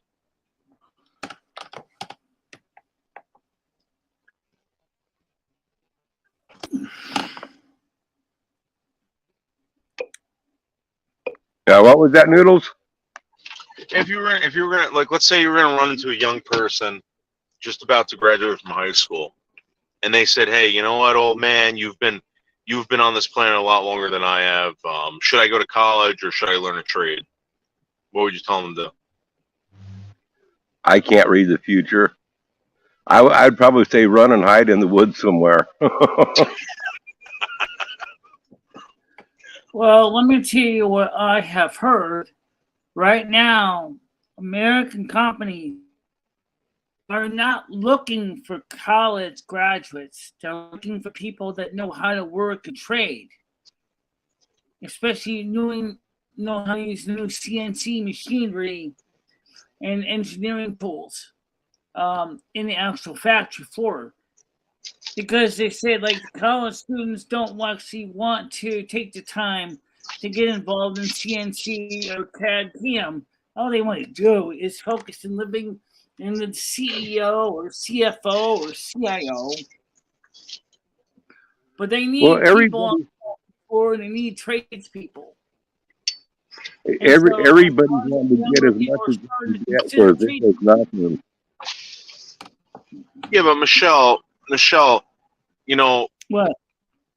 When you graduate from college, right? It's not the fact that you're getting a job, basically just doing nothing. It's the fact that you have to pay off your college debt. Now, no one has money for college. Right. No one that I know has money for college right after high school, and their parents don't either. Very few do. So I think that's the problem. I was definitely between a rock and a hard place when I went to college. It wasn't for my disability to get out of some of the debt. I would have been SOL. Period. Well, maybe what they ought to do is start allowing students to declare bankruptcy on their debts, and they want to be willing to give out the debt for the college students in the first place. You make them competitive, make them have to compete. To compete with what? When you're competing with everybody else. I mean, it's kind of hard. With getting the students to come on in and pay off their debt. If right now the debt is so high and they can't declare bankruptcy on their debt or anything. The debt is so high, you're actually pushing a lot of kids on out of college. Now, I never went to college. I'm a 9th grade dropout. Okay, but my brother, he went to school and he went to college and he paid his way through school. He was able to work his whole time, working construction in the summers and working in care homes during the winters when he was going to school. And he worked his way through school and he didn't have any debt. Why is it that you don't have that opportunity? Why is it that schooling is so expensive now that a person cannot earn their way through school like my brother did? Oh, school's more expensive now because colleges keep raising the rates. That's one reason. Right. Well, therefore, if you make it where they can go bankrupt, if the students can go bankrupt, the students will start going bankrupt, and then the school's got to start saying, "Hey, you know what? We can't raise the rates this high. They're going to declare bankruptcy on us." Yeah, and then they say for college loans like Stafford's, sorry, no bankruptcy protection for you. Now, that's what they're doing right now. That's what they're doing right now. No bankruptcy for college loans. That's right. No college loans. If you cannot file bankruptcy and get your college debts forgiven. However, you can for your disability if you have a disability like mine. But if you happen to be a person who went to college and then you were hoping to get a job out of college and you can't find a job or that is enough to pay because the college loans say like, oh, well, we want depending on what kind of school, I'm just going to come up with an arbitrary number. Let's say $400 a month college debt. And you're only making enough that as a single person that probably could pay $100 college debt, and you default, and you go to a bankruptcy attorney, and you say, look, I can't pay this anymore. I have no money. Well, let me answer one thing. How did you get the money for the bankruptcy attorney? But okay, let's assume that's not secretary. Guess what? You can't get the student loan debt forgiven. It is not allowed under the Department of Education student loan debts. I think that's. Well, where they get the money for the bankruptcy attorney? I went through bankruptcy at one point, and the way they got the money out of me was they actually put their bill on in the bankruptcy. Okay. So they declared, I declared bankruptcy on my attorney through the process of declaring the bankruptcy. Where they make their money up is afterwards through the progress of, you have like 7 years. And I needed the attorney fees, through the bankruptcy. So you threw everything on the bankruptcy, like even the attorney fees? That's how it works? Yeah. Yeah. Wow. And that was off of his own, he's the one that said to do that. Okay. It wasn't like I was trying to stab him in the back or anything. Now, I ended up later on taking myself out of the bankruptcy and paid off everything anyway. Yeah, how does that work? When you claim bankruptcy, right? I mean, do you they just can't come after you for anything. You take as long as you want to pay it off?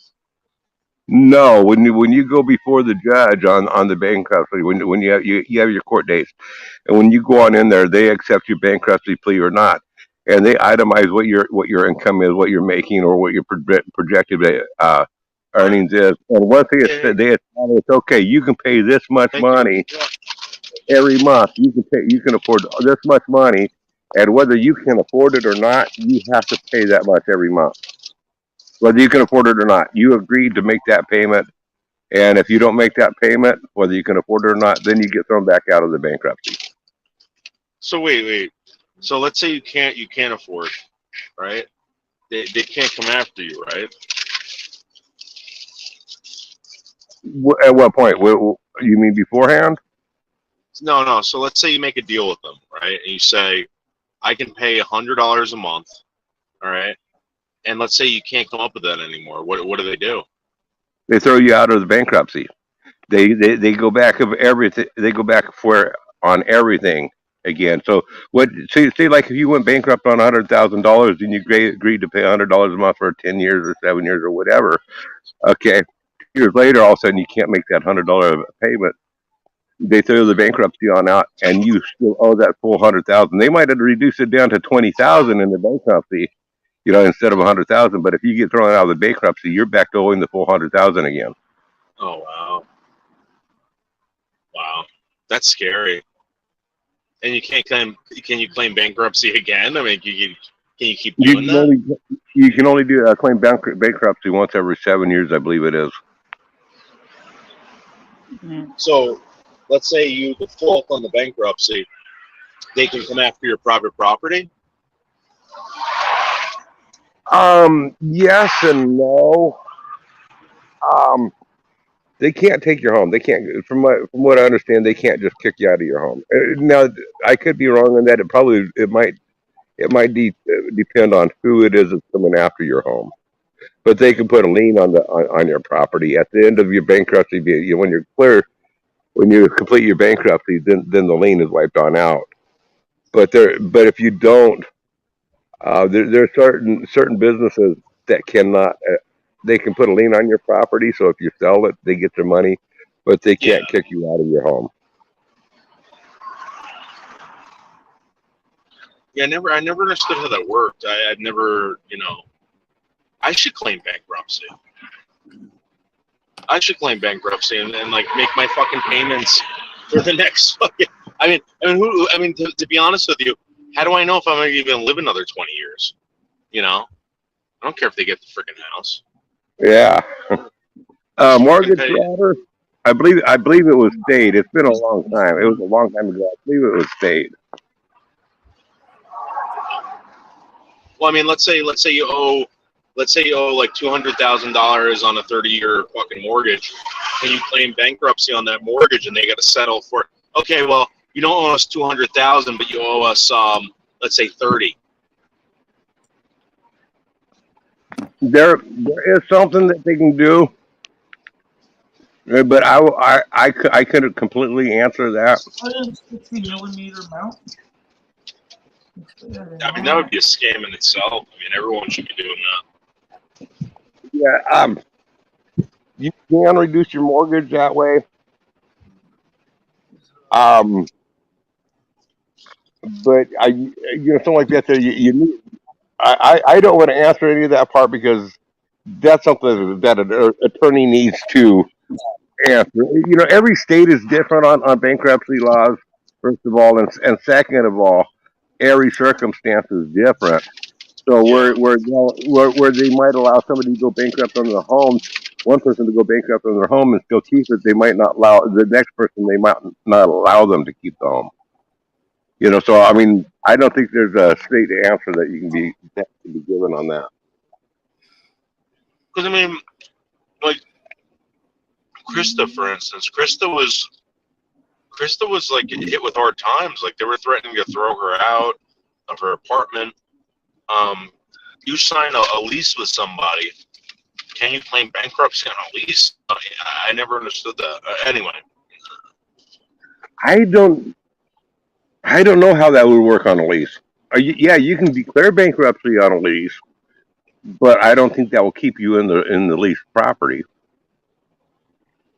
Mortgage frauder wants to know: did Grizz file bankruptcy in a federal or state court? I believe it was a state court. It was a long time ago. I think you told the story. It was over a medical bill, right? No.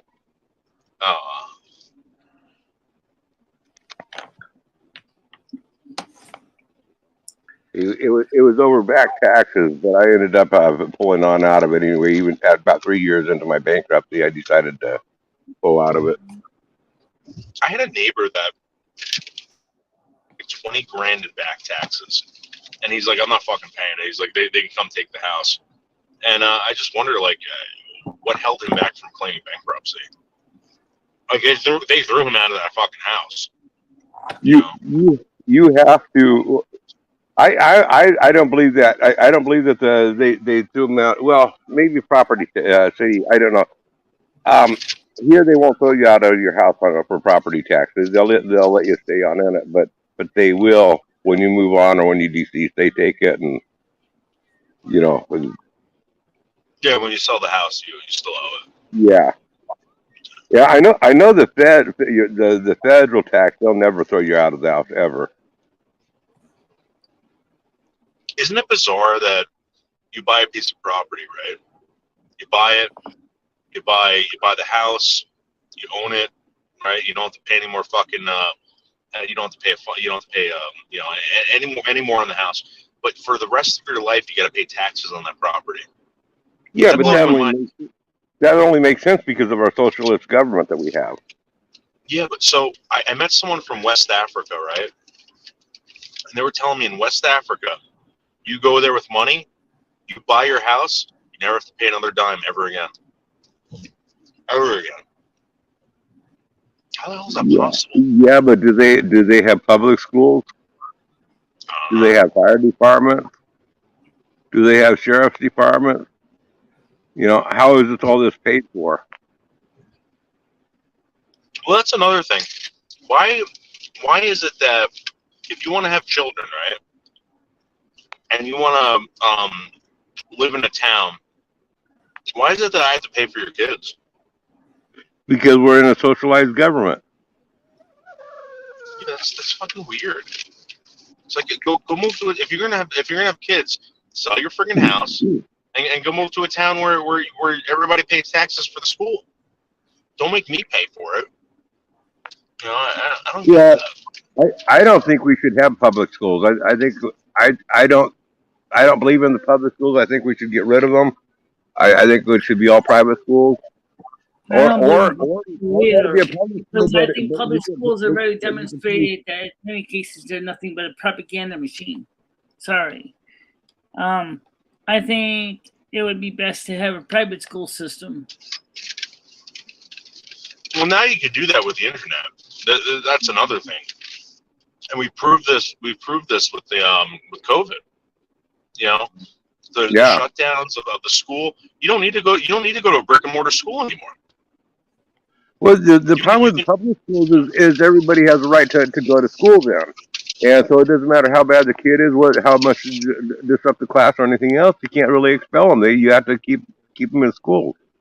So, I mean, we need to do away with the public school system as we see fit. I mean, schools should only be for kids that want to go to school. If they don't want to go to school, let them stay home. Yeah, and you know what? Here, I met some. Check this out, right? I met some people that are on YouTube, right? And I asked them what they do for a living, and they're kind of like, "I work for myself." And then you start talking to them, you find out that they're day traders. Why? I mean, why aren't more people doing this? Yeah. I mean, they're basically manipulating money to the point where they can pay for their beer for the weekend, or they can pay for their rent or whatever. I mean, I think that's a great form of income. You're feeding into the economy. The economy's paying you back. I see that being the next big thing. I really do. I see people not going to school anymore. I see them studying online, getting degrees, depending on what they feel fit wherever they want their life to go. You know, if they want to get a 5th grade education or a 6th grade, you know, whatever it is, you know, and people just basically doing day trading. Well, would it be nice if everybody could do day trading? But then what would we It's eat? not really. Well, they've made it so that you can do that.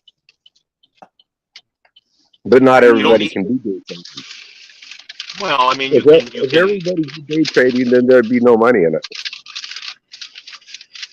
I don't know about that. True. Day trading is like playing the horse's noodle, so really isn't that great of a job. You know, anything that you do with money, there is a full bucket point, and when you have to bring up the second bucket, you know, and fill that bucket up with more cash in order to keep things going, you know, that you created some paper objects that resembles money, but you still don't have any more money. You just devalued the money that's there, and that's our whole government. Whether it be day trading, whether it be the corporations, the way they do all their stuff, everything is based on. There's not money in making on the selling of a product. The money is how can we rob from the system? How can we cause inflation? Because when we get how they get wealthy is when we get hit with inflation, the cost of living goes up 6% and our wages go on up 3%. We just lost 3% of our income, and that all goes to those people. Okay, and as we keep on creating more and more of these jobs that do not actually contribute to society, putting the potatoes on the table, putting gas in your car, when the jobs that don't contribute to your actual living, they're just basically leeches on society. Speaking of leeches on society, what do you think about all these squatter laws and stuff like that? The squatter laws that are in New Jersey, right? This is what I don't understand. I can go on someone's property, be there for a certain amount of time, claim squatters' rights, right, and live there basically until I want to leave. Like, and they have to bring me to court. I can play these big games. I can stay there for years and years and years and years, never pay a dime, right? Yep.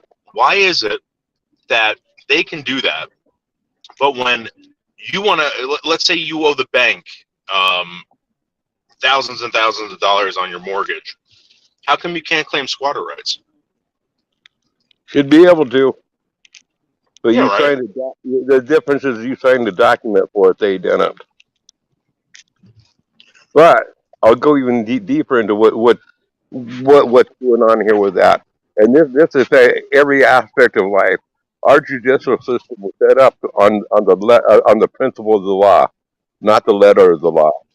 Our judicial system has switched over to using the letter of the law, and that's how all this stuff gets away with.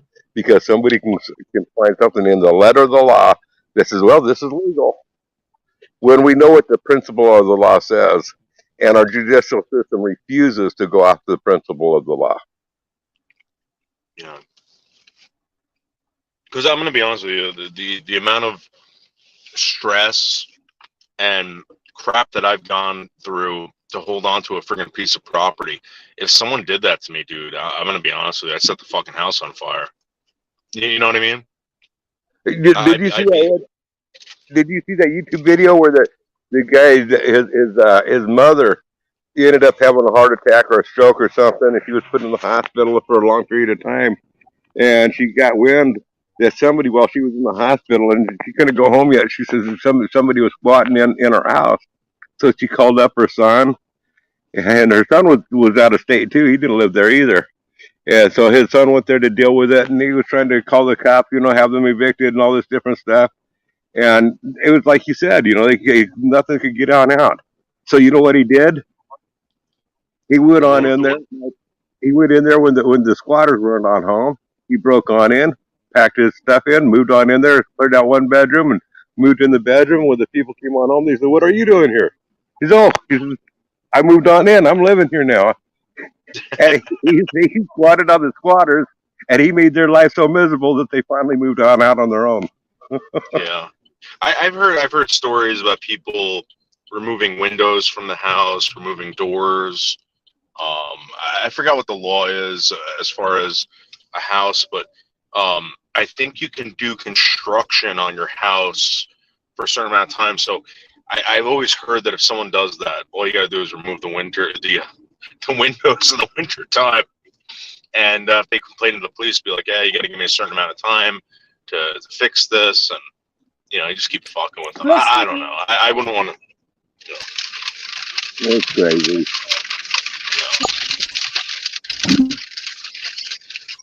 Rusty, Michelle, what does Rusty's butt smell like?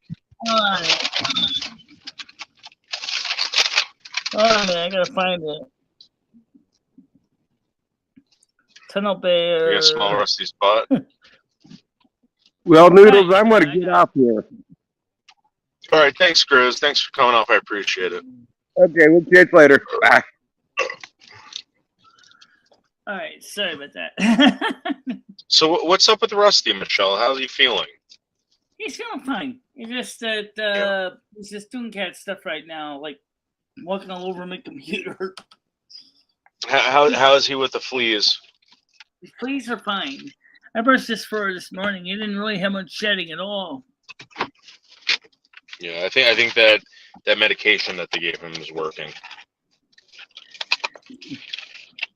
Yeah. That fat cat can make some noise.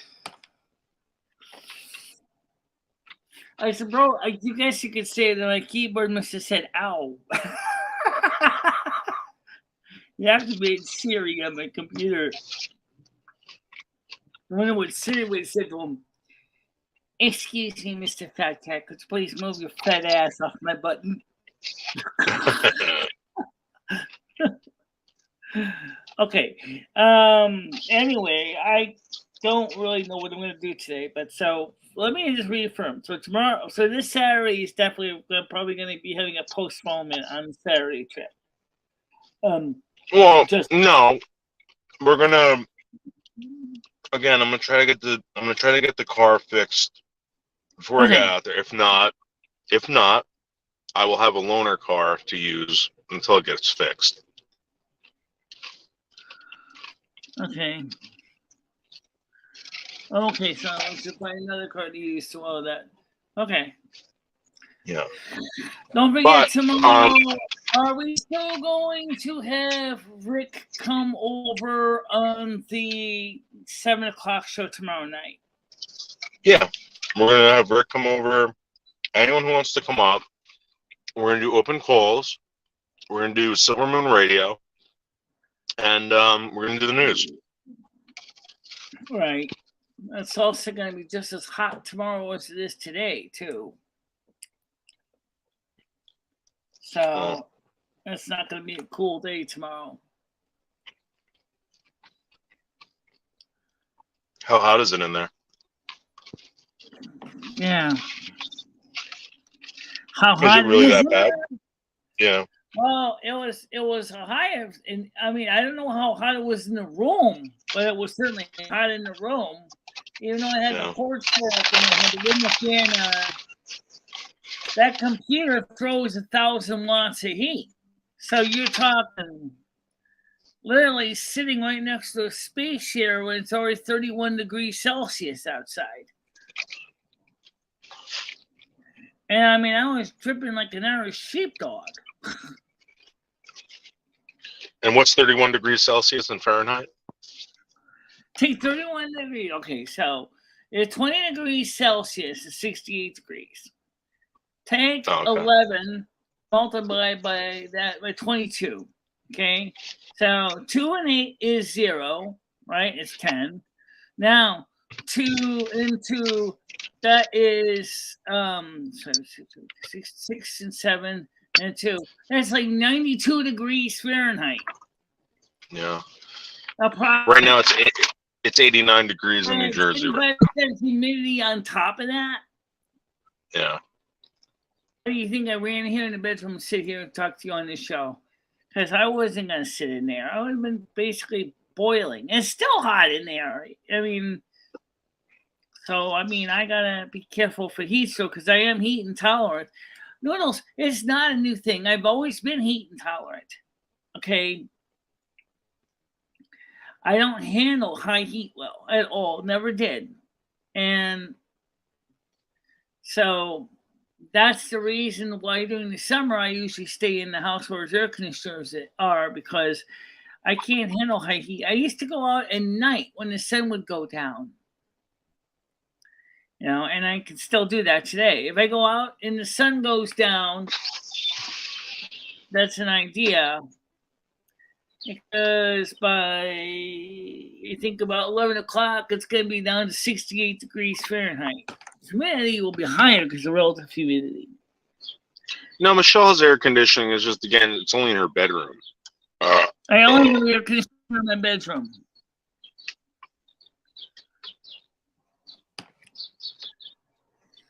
So this is one of the reasons why, I mean, we talked about it. What if you move the computer in here? Well, then the poor air conditioner would have to struggle trying to get rid of all that heat from the computer on top of getting rid of the heat off of me.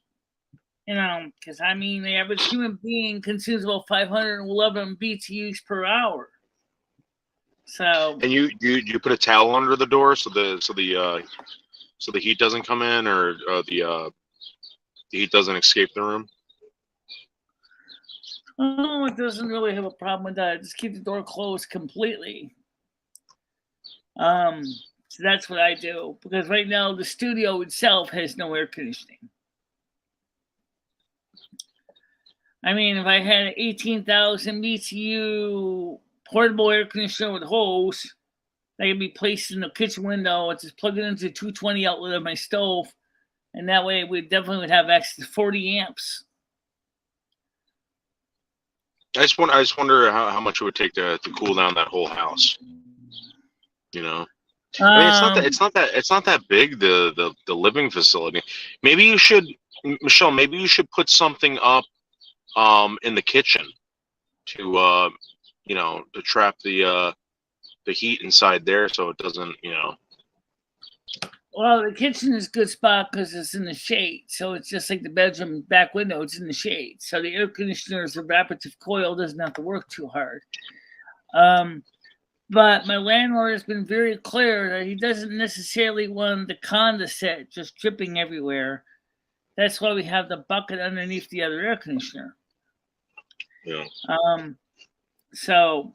Did he supply you the AC unit?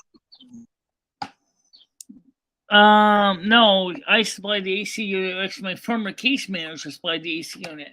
He supplied the bucket. No. He said, I don't want all this condensate dripping all over my porch. It's going to rot my wood. And I couldn't disagree with him on that. I said, yeah. I said, it probably would. He said, it's already creating green mold problems too. So make sure to drain the water out. But, I mean, so that's what we've been doing now for the past 6 years.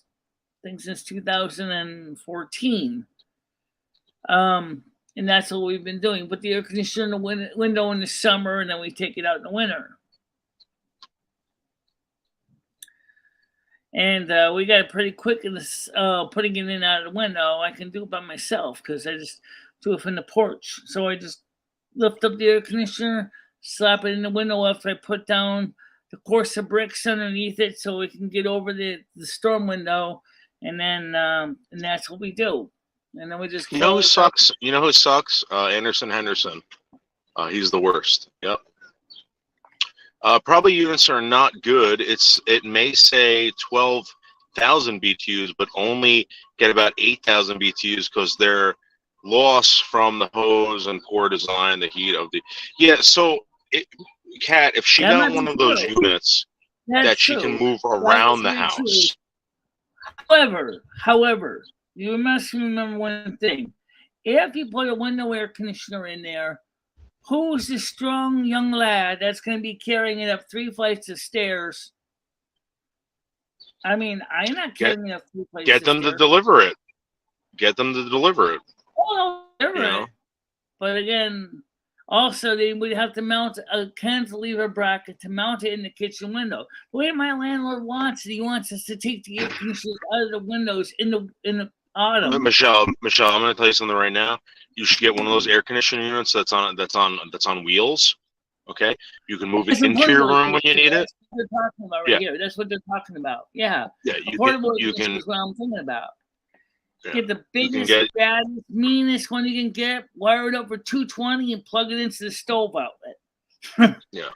That way you can easily suck up 40 amps without even anyone complaining. Because you're not like The only problem with that is that you have to drain the water out.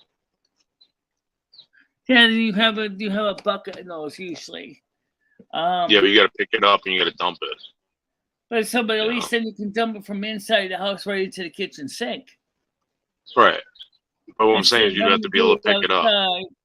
And while you're watching Kyle the Bleach Brat trying to find ways to sabotage your air conditioner. Yeah. Do you think Kyle's trying to do that? No, I don't think. I haven't seen him try it yet, but he's really an asshole. He'd try to find a way to do it. Well, the two hose ones are better. The two hose concentric ones, that is, the supply hose surrounds the outgoing hose. So basically, it keeps some of the heat to a low minimum. Those are better than the one that actually has two physically separate hoses that look like dryer hoses. But that's what we would need to put it in the kitchen where the kitchen shelf is. I just have to move the kitchen shelf maybe near the refrigerator and then put the air conditioner right there. And then I said make an adapter to connect to the stove outlet with appropriate 15 amp fuse or 20 amp. I got that. I got a fuse holder right here for that purpose. No, it's in here. Just accept that. I also have access to circuit breakers too. So I can make the adapters for that. That's no problem. But the thing is that air conditioner like that is the best kind of for the situation at hand. Now, if you want to have a longer hose, maybe you want to have the air conditioner sit right by you on the computer in the other room. Don't forget that computer draws 1,000 watts. Here's a fuse holder, 15 amp circuit breaker or fuse in there, 1,000 watts. Okay, you got 1,000 watts. You know, computer blasting all that heat, consuming about 8 amps. Then you're going to turn this air conditioner on, and that consumes 6 amps. That's 15 amps right there. I have a 20 amp fuse feeding all the 120 volt outlets in the apartment. That means there's not a lot of extra capacity on the 120 volt circuits to do much. The stove is, of course, is double phase to phase is 40 amp fuses. So therefore, the stove can easily handle. Sure, I have enough extra fuses sockets downstairs so we can easily drop out on the second line from the fuse board upstairs to run in a 120 air conditioner. A 20 amp fuse would be fine. But my landlord's a cheapskate, so don't expect them to put in another 12 gauge cable just to run an air conditioner up here. That's not going to happen. You know that. And don't even suggest try running an air conditioner on a generator.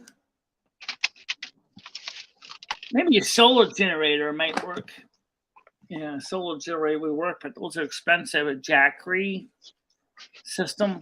Yeah. Well, you just hook it up to like a boat battery or something like that. Yeah, but a boat battery won't last very long. You need to remember that you're talking about the fact that a typical battery is 100 amp hour. It means that right, but you get two of them, right? So there's a switch, right? You get two of them. One of them's always charging. Right, parallel. Yes, you can do that. But I think for realistically, you would have to quad parallel them or put 8 of them in parallel. 8? Because you're talking easily. You need to realize you're talking about a 10 amp load on 120 is about 100 amps and 12 volts. So that means that you're going to easily go through that one battery at a time in less than an hour to 2 hours. which means that you would need to figure out, they run it for 10 hours, you're going to need 10 deep cycle marine batteries at Group 27. I had to go Wait, through this so every single one of those apartment buildings has its own fucking a circuit board or panel. Yeah, you mean talking about for the air conditioner, or you talking about for solar? No, for the power. Okay. Yeah, every apartment has its own, usually 100 amp circuit now. It's a 200 amp circuit for the larger apartments. Usually they're connected to a 3-phase electrical distribution board. Yeah, but how does he know what you're using? Is there a meter? He doesn't necessarily care what I'm using because I pay the electric company. But the thing what he does concern about is the fact is I only have a 60 amp fuse that feeds each leg of my system. So that means that if the 120 amp fuse was, say, for the air conditioner was running on, was drawing 20 amps, and I happened to turn on the oven, maybe I was cooking something in the oven, which is 5,000 watts at 220 volts, 240 volts. 240 volts, that's like 20 amps right there. Not including if you turn on the heating elements on the top of the stove. Maybe you're making a pot of stew to go with that. Okay. So that means that you only have really access to 220 amp, 120 volt fuses, one on each leg in the neutral. But he's not going to want to drop a whole nother cable down to the basement. I asked him about that. He told me no way. So he said, you want more power, or you stick it out of the stove outlet? Okay, fine. Because I'm probably not going to be cooking at the same time I'm running my air conditioner. And the stove right now has got 260 amp fuses on it. So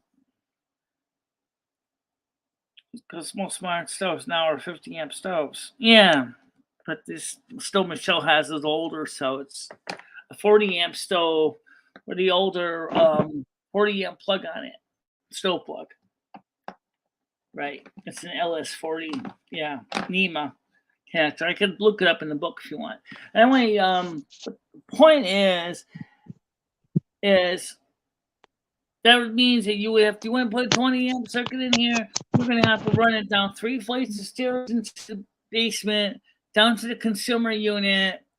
Then you would have to have the electrician connect into the existing fuse holder, put in a 20 amp non-tamperable type S fuse. I've got 3 non-tamperable type S fuses and holders that they're not connected to nothing. They're just there, kind of like for future expansion.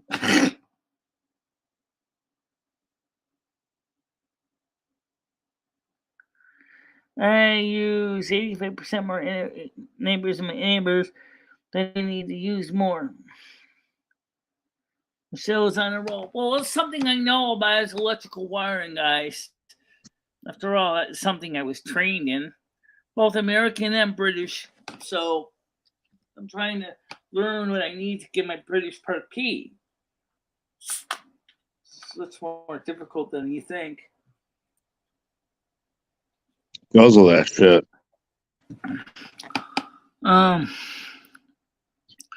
This is Diet Coke. Guzzle, guzzle, guzzle, guzzle. Nice.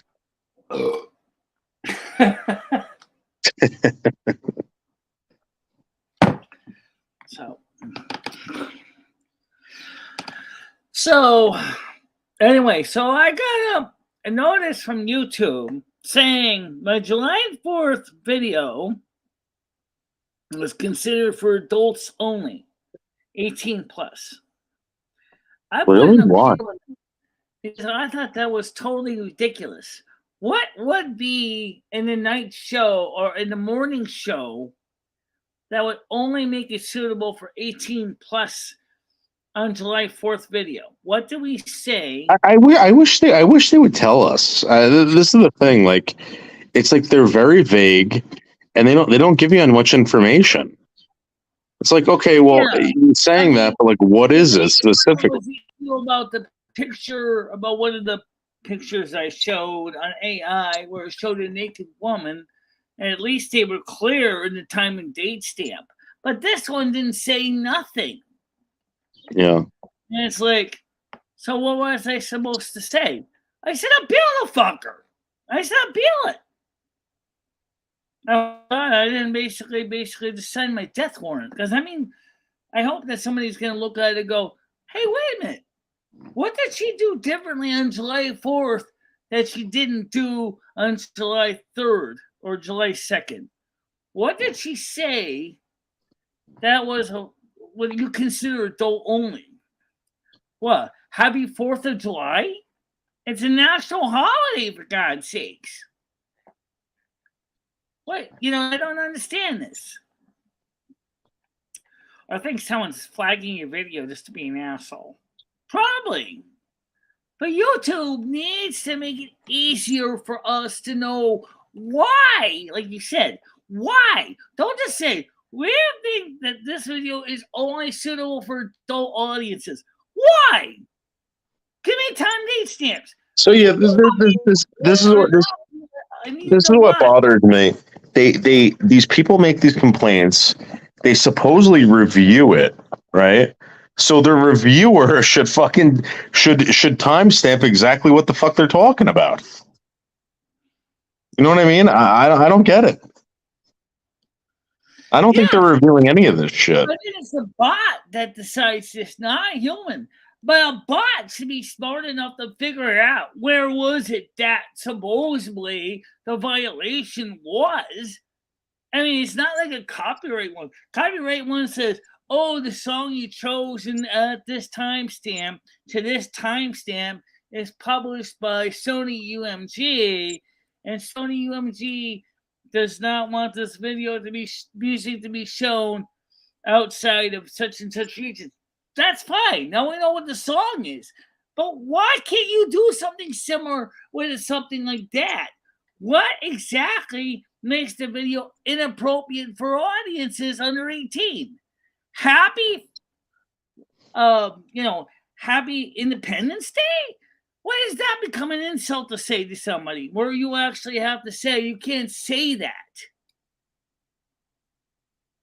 Again, Michelle, I don't know. I mean, someone could have been saying it. I don't get it either. I really don't. Unless the trolls. Oh, really?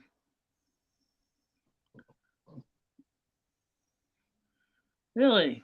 Oh, of course. That's stupid too.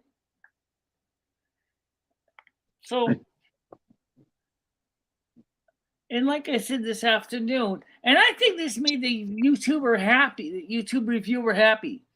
I said this afternoon, I said, look, I know your day. I know this is hard work having to sit through a stream that is long as this one. I am sorry that I did not end at 12 noon. And it's 2 o'clock in the afternoon. When I see limited no ads, I'm immediately going to put in a request for review while I'm still live so that you can immediately get on the call and get it done. Because that way you don't have to sit there and watch 4 hours of video after it's over. You can watch it from the very beginning. And you know what happened? Limited no ads removed. Poof, just like that. Just at the end of the video. Didn't even take more than maybe 10 minutes. Because like I said in the video, I said I will do the best I can to be in compliance with the terms of service and advertiser-friendly guidelines. I know what they are. I know what I need to do and what to say. Every show, I have made every effort to be in compliance. So why? Because it's not just me, because I talk to other people. They're seeing the same thing. It's something with live streams that is by default, YouTube is giving them limited no ads. I thought you were supposed to let us Like, I mean, I can upload videos. I can do the survey. Okay, does the video meet this term, this term, this term, this term? And I say yes. And that's usually fine. No problem. But when the live streams is like, without even opening my mouth, limited no ads. Wait a minute, I haven't even had a chance to open my mouth yet. And now I have to play reviewing because of somehow you decided that my word, what word? You didn't even ask me, but that's okay. Let's see what she asked me. Isn't good enough. How? I don't understand this. I don't understand how they're doing this. And They probably just hate you. the other thing that really makes me upset.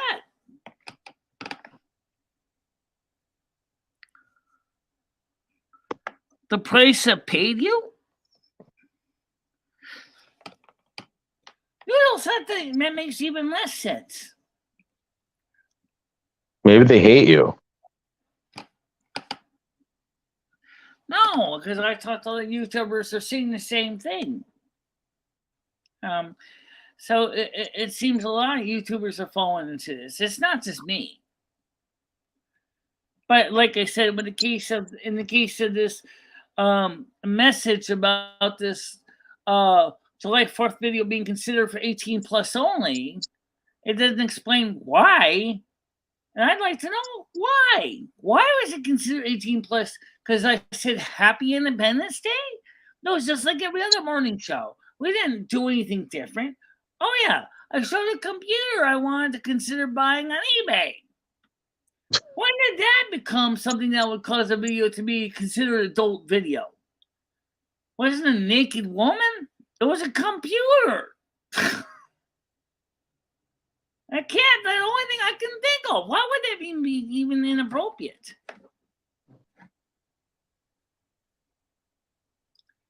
I mean, it just doesn't make any sense. No, it doesn't.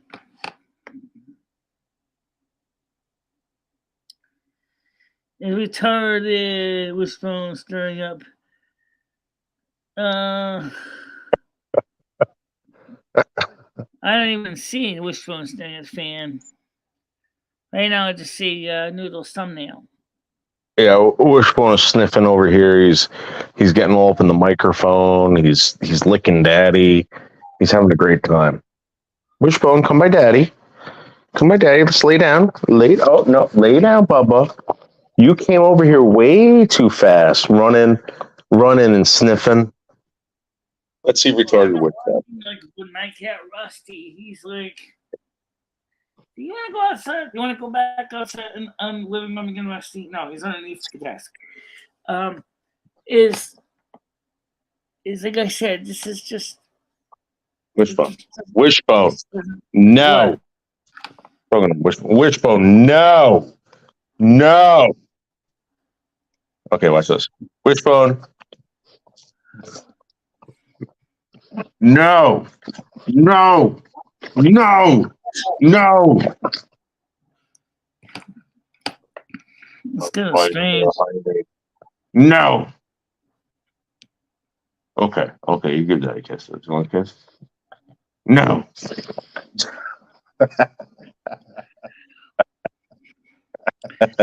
You kind of look like your dog, actually. Because what they found out is that sometimes the pets and the owners start to look like each other. Yeah. He's my Bubba. Right, Bubba You boy? can see a lot of Rusty in me, too. I love you, Bubba. I love you, little boy. Okay, Rusty, you're sitting by the kitchen. You want to sit by the door? You want to go back out in the living room? Hold on. I love you. Yeah. I love you. Oh, my goodness. Okay, Prince. Okay, enough, Prince. Enough. Lay down. Lay down, little Prince. I'm going to bite that hiney. You want a hiney biting, Wishbone? You want me to bite that hiney? Do you want me to bite that hiney, Wishbone? Do you want a hiney biting, Wishbone? Wishbone? Do you want me to bite that hiney? Ah! Oh, oh, little angel. Oh, little angel. You want to bite that hiney? I'm gonna No, bite that hiney, not Wishbone. so much. Rusty may not look like me, but it kind of looks. He's kind of similar. You know, he's kind of overweight, but still kind of laid back, pretty chill. You know, he's not. Yeah, really look like me, but Wishbone, do you want a hiney bite? Wishbone, I'm gonna bite your hiney. Get over here. I'm gonna bite that hiney. Oof, oof.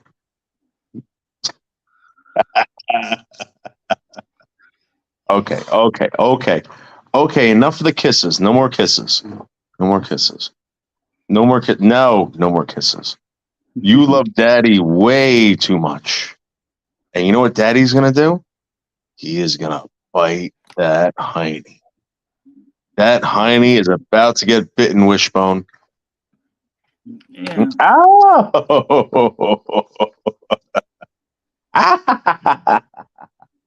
Little angel. That would be a very bad idea for infections. Don't even suggest doing that in real life. Don't even dare. Having a lot of dogs lick your eyeball would be a good way to get selling nasty, unwanted surprises. Wishbone, are you looking for a hiney biting? Do you want daddy to bite that hiney? I'm gonna bite it, Wishbone. And there's nothing you can do about it. Give me that hiney. Give me that hiney, I'm gonna bite it. I'm gonna bite that hiney. Arr. Oh! Just someplace to come here. I know I got it.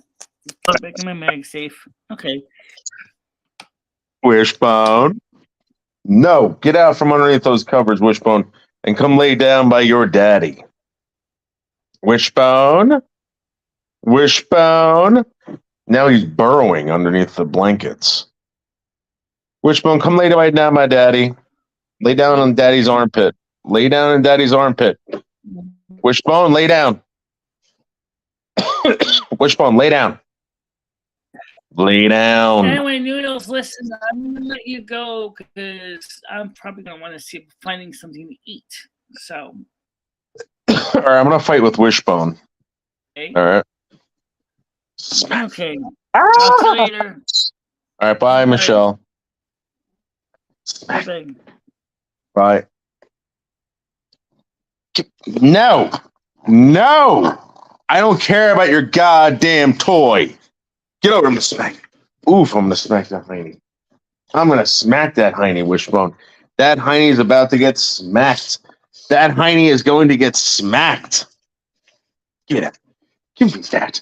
You little rascal. Oh. Give me that. Give me that. No. Wishbone. No. Wishbone. Wishbone, I'm about to smack you. Wishbone, you are going to get a rude awakening, Wishbone. A rude awakening. Yep. Daddy's stronger than you. Daddy's stronger than your tiny pit bull body. Just because you have all those muscles, those rippling muscles, Wishbone, don't mean shit when it comes to daddy muscles. Yep. Daddy's got all the power. Yep. You're just a 30-pound weakling dog. Daddy's a 280-pound mastiff made of all muscle, and there's nothing you can do about it. Nothing you could do about it, Wishbone. No. This is Daddy's. Oh! Who do you think you are, Wishbone? Who do you think you are? Oh! No. Nope. Daddy will never give in. Never give in. Wishbone, you don't have the power. Daddy's got the power. Daddy's got the power. You have no power. God damn it. You and that muscular body of yours. You and that muscular body. Your body's so muscular, Wishbone. Yep. Yep. Oh my God. Oh my God, Wishbone. Oof. What is this with you? So muscular. Mm-hmm.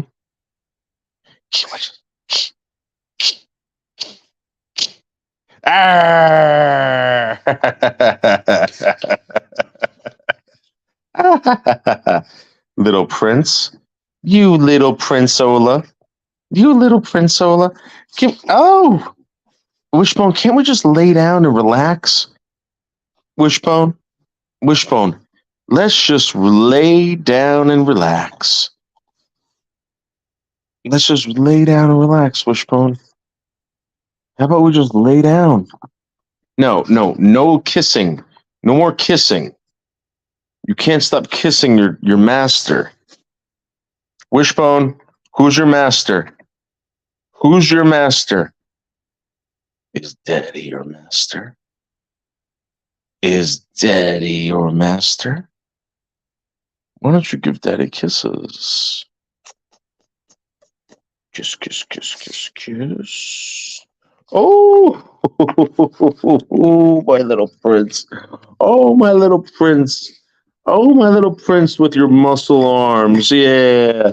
You are 100% muscle. You are 100% muscle, Wishbone. Yep. Yep. You make all the girl dogs go crazy with those humongous testicles of yours. You have tremendous testicles, Wishbone. The size of mice. Yep. Okay, let's lay down. Come on, lay down. Lay down, Wishbone. Uh-oh. Wishbone, is Melton John here? Where's Melton John? You want to get Melton John? You want to bite Melton John? Do you want to tear apart Melton John? Wishbone, what would you do if Melton John was here? Huh? Would you kill him? Yes, I think you would. Yep. Why don't you lay down with your daddy and get under the covers? You want to get under the covers with Daddy? Huh? You want to snuggle, wuggle, wuggle with Daddy? You want to give Daddy kissy wissies? Do you want to go for a ride? You want to go to the park? Do you want to go to... Do you want to... You want to go to the park? You want to go for a ride? Rider? What do you want? Do you want to go outside a day? Do you want to go for a ride a day? Do you want to go to the Parky Works with the other doggies? Huh?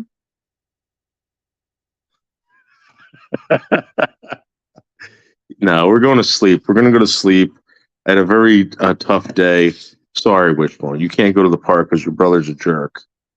Yeah. And I can't take you and not him. He's going to get all messed and fucking pissed off and shit.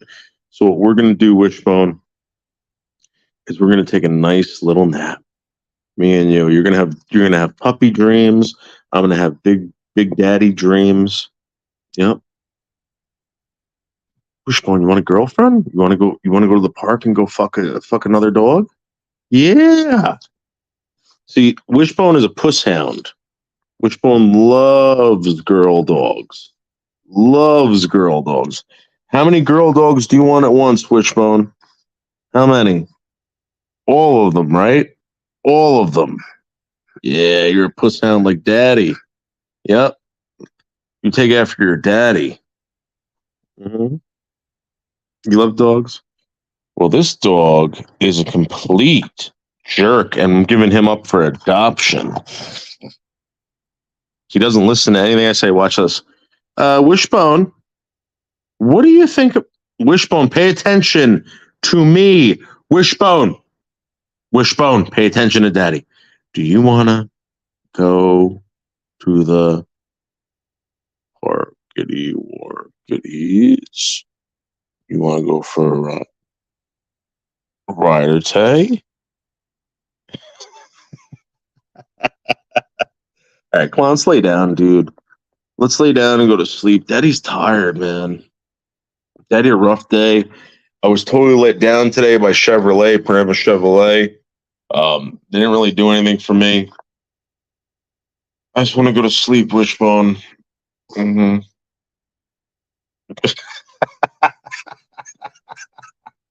Cat, yes. Cat, yes. All right. You get to Cunningham. Oh. All right, guys. I gotta go. Take care. Have a great day.